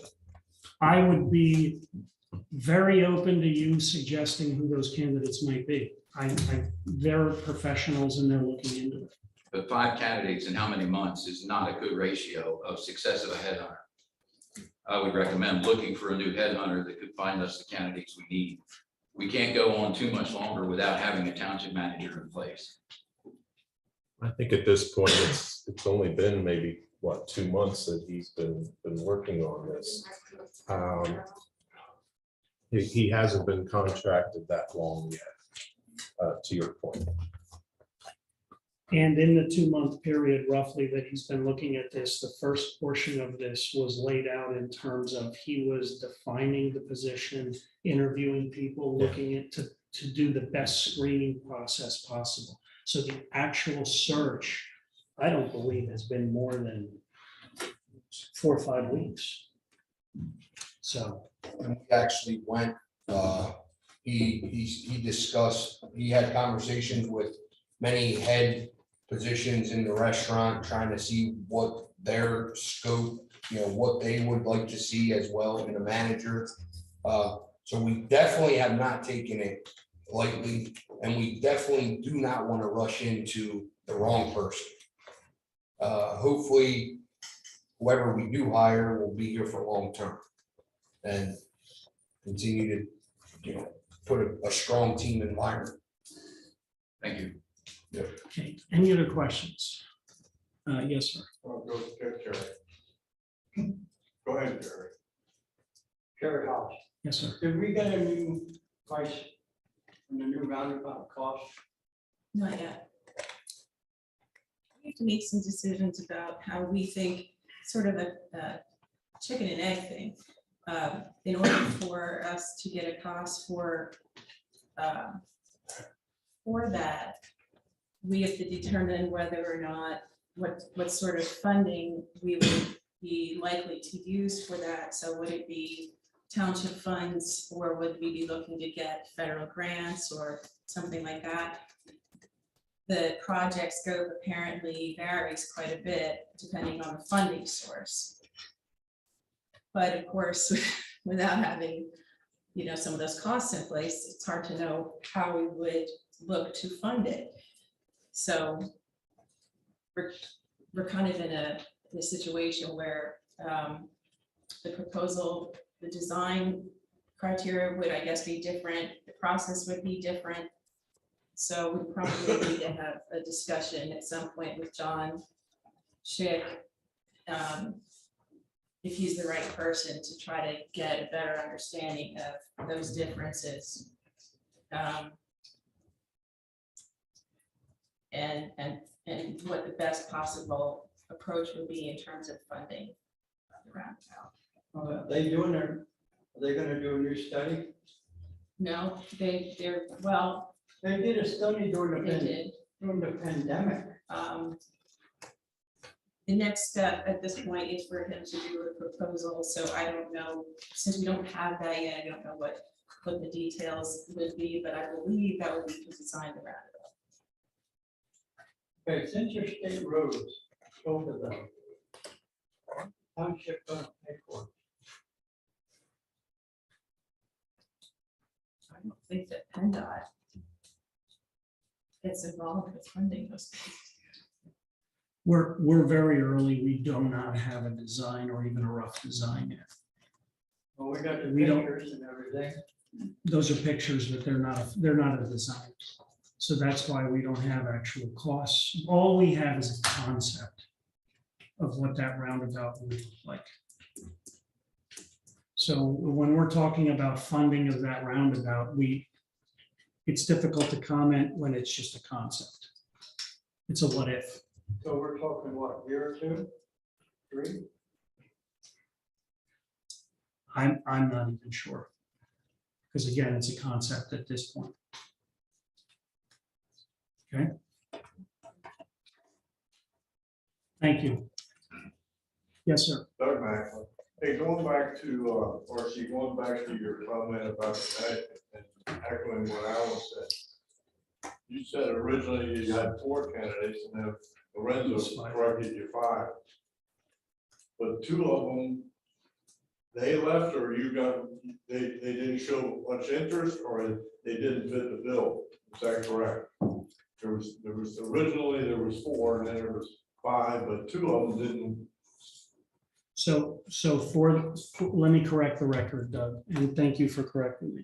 We had 5 candidates. Okay, Of the 5 candidates, 3 of the candidates were not a good fit. 3 of them. Yes, sir. So the other 2, did those 3 they got interviewed then? The 3? Or they didn't even get that? Well, far? let me say it this way out of respect for the candidates. So 3 of them were not good fits and 2 of the candidates withdrew from consideration Before the interview, after the interviews. after the interview. Okay, so then you still had, you have 2 on the wing somewhere, or have you heard from those? You said there's 5 and 3 of them left, so there's still 2? No, you have it. No. So I'm there a were, little confused. okay, there were I gotta 5, get there were the 5, math. The one I went to school, 3 and 2 is 5. Okay. There were 5 total candidates. Okay, Just look at the whole picture out of respect for the candidates. 3 of the candidates were not a good fit. okay, so that leaves you 2. That leaves you 2. Right. 2 of the candidates withdrew from consideration. So you don't have anyone. That is correct. Yes, sir. And I know when you were talking about the headhunting firms, not you personally, the board, when the board was talking about the headhunting firms, you went with this group because they had, I think I used the word, they had a list already made up of people, and that kind of drew your attention to them. I think they stepped on a sword, being polite. You got 5 and they all left. That's not a very big list. I agree with what Alan said. And that's no reflection on you as an individual, but there's people out there who want to work. I mean, this isn't a $1.50 an hour job.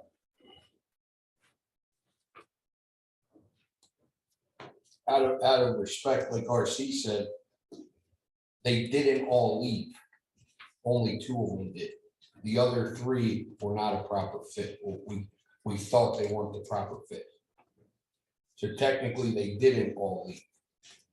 But I guess as the point I'm trying to get across is no one has even come back for a second interview. That is correct. There were no second interviews conducted. Okay. All right, thank you. Thank you. Okay, any other questions? Yes, ma'am. Sorry, we'll move back. Andrea Loud, I'm serving as the president of the Cocalico Soccer Club. And last meeting, I wasn't able to be here, and I wanted to in person thank you guys for reading my letter and addressing the issue that we've been having at our U6. Makes it easier for everyone. At our U6 at the Old Homestead, and I want to personally also thank the rec committee for helping me to stand behind the decision to allow us to play there.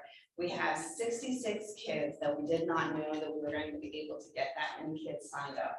When we go into these seasons, we don't know how many coaches we're going to get. We don't know how many kids we're going to get, and we've been struggling with finding a place. The Old Homestead has been a very good place for us to be. We've had some challenges, and we appreciate the fact that you guys have given us the opportunity to address those challenges. And I do personally apologize for the miscommunication when we first talked to the rec committee. We said we were going to do 1 night of practice and 1 game, and we ended up needing to do 4 nights because our volunteers, that's the only way it was going to have enough coaches to take care of those 66 kids. So I do apologize for that miscommunication.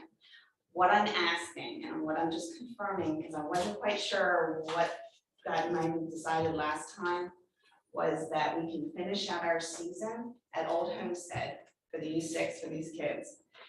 We have a porta potty. It was vandalized. We had it replaced by our cost, and we'll do it again, keep doing it. We would just like to continue to have this U6 Old Homestead through the duration of October 22nd, I believe is our last weekend. with a porta potty with no more problems or issues or concerns. Questions for me?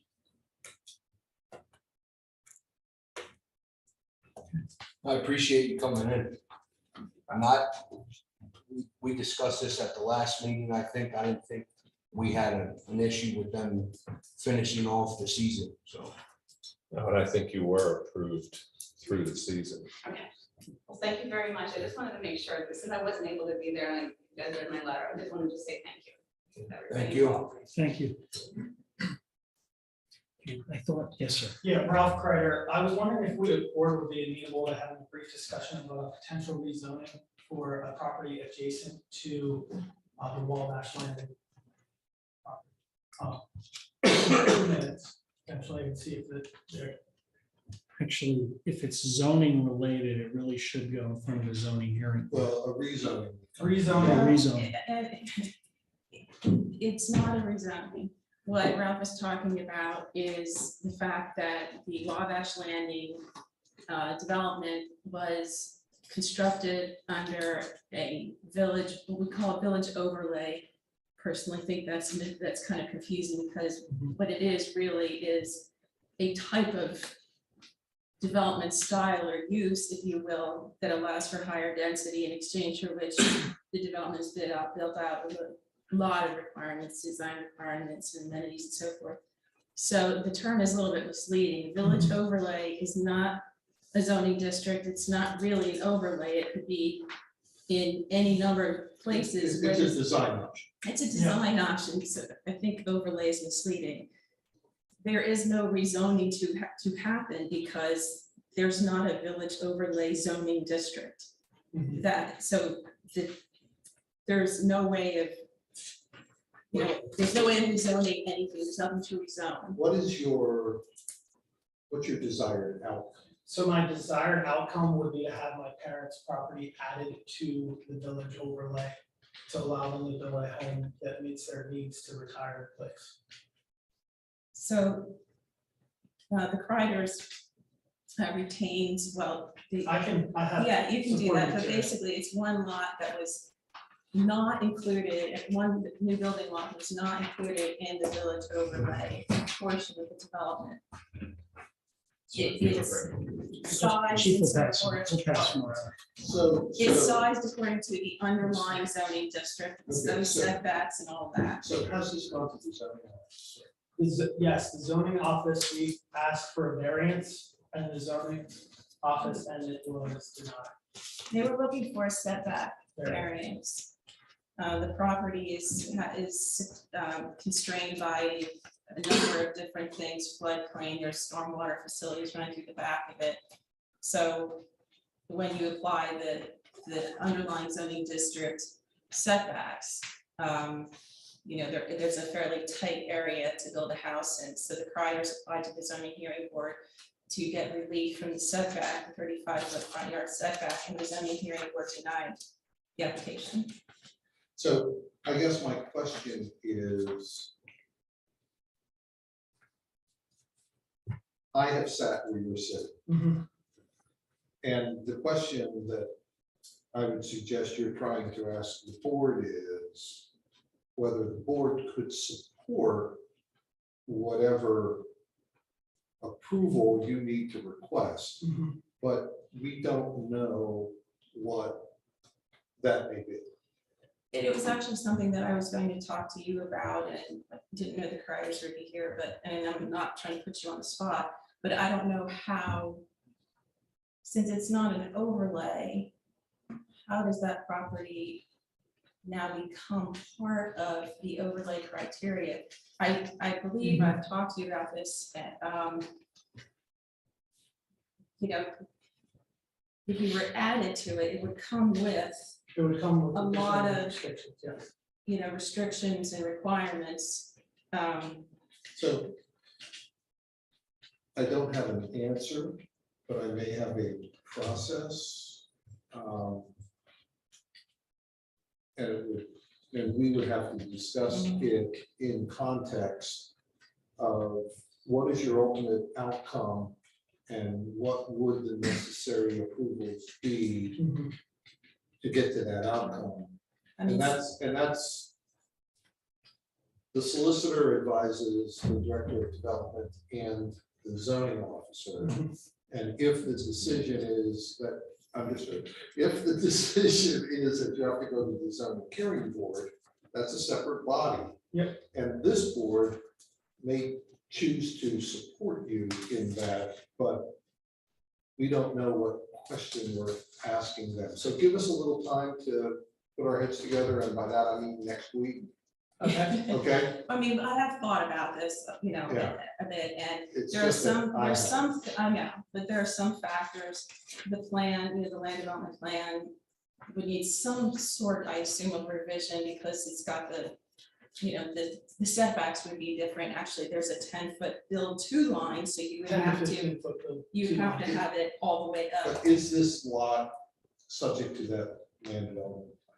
Oh, yes, it's part of it. Okay. Yeah. all right. There's an agreement, for example, in place that says that, you know, that it's not part of the HOA. So I don't know whether that would be a factor, whether it would need to be part of the HOA. I'd have to look at our village overlay and see if that's something that's required.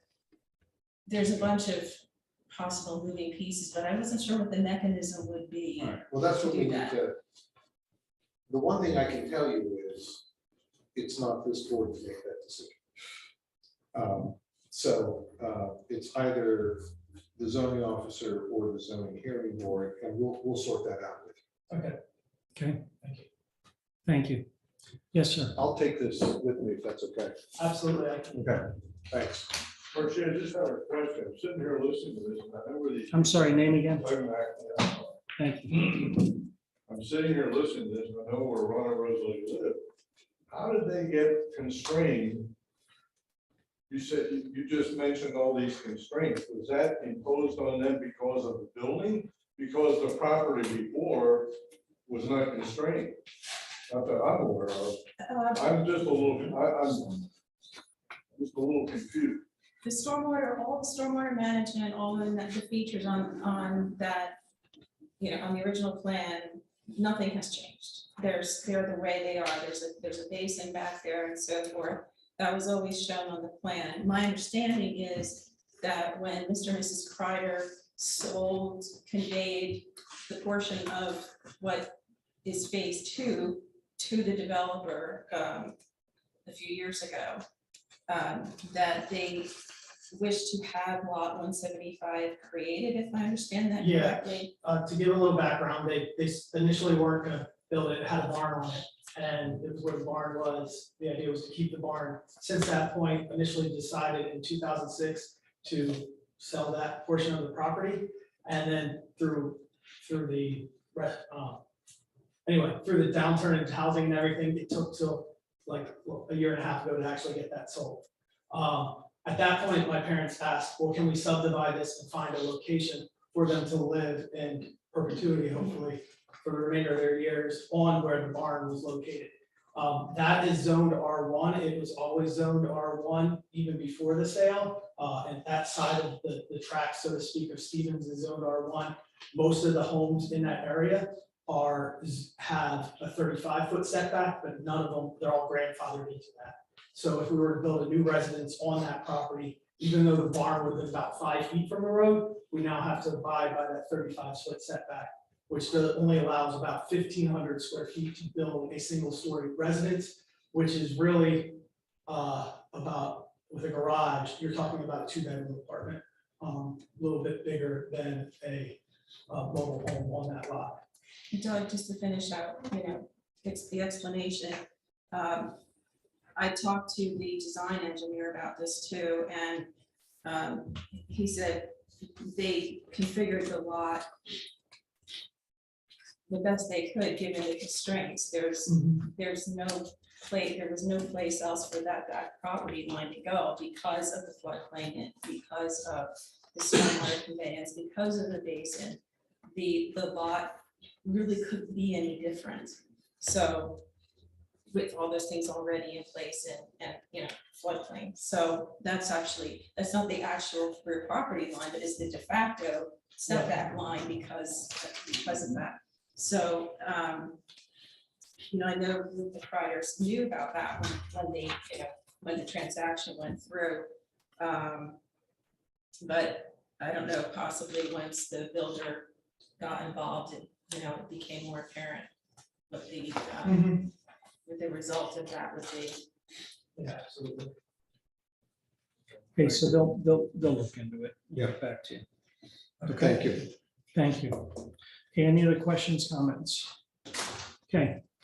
So the next supervisors meeting will be held on Thursday, October 20th at 7 p.m. in person and via live Zoom here at the East Cocalico Township Building.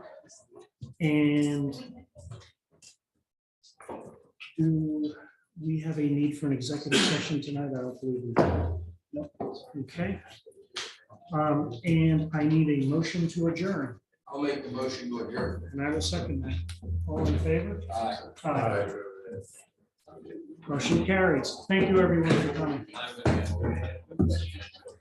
I'm gonna-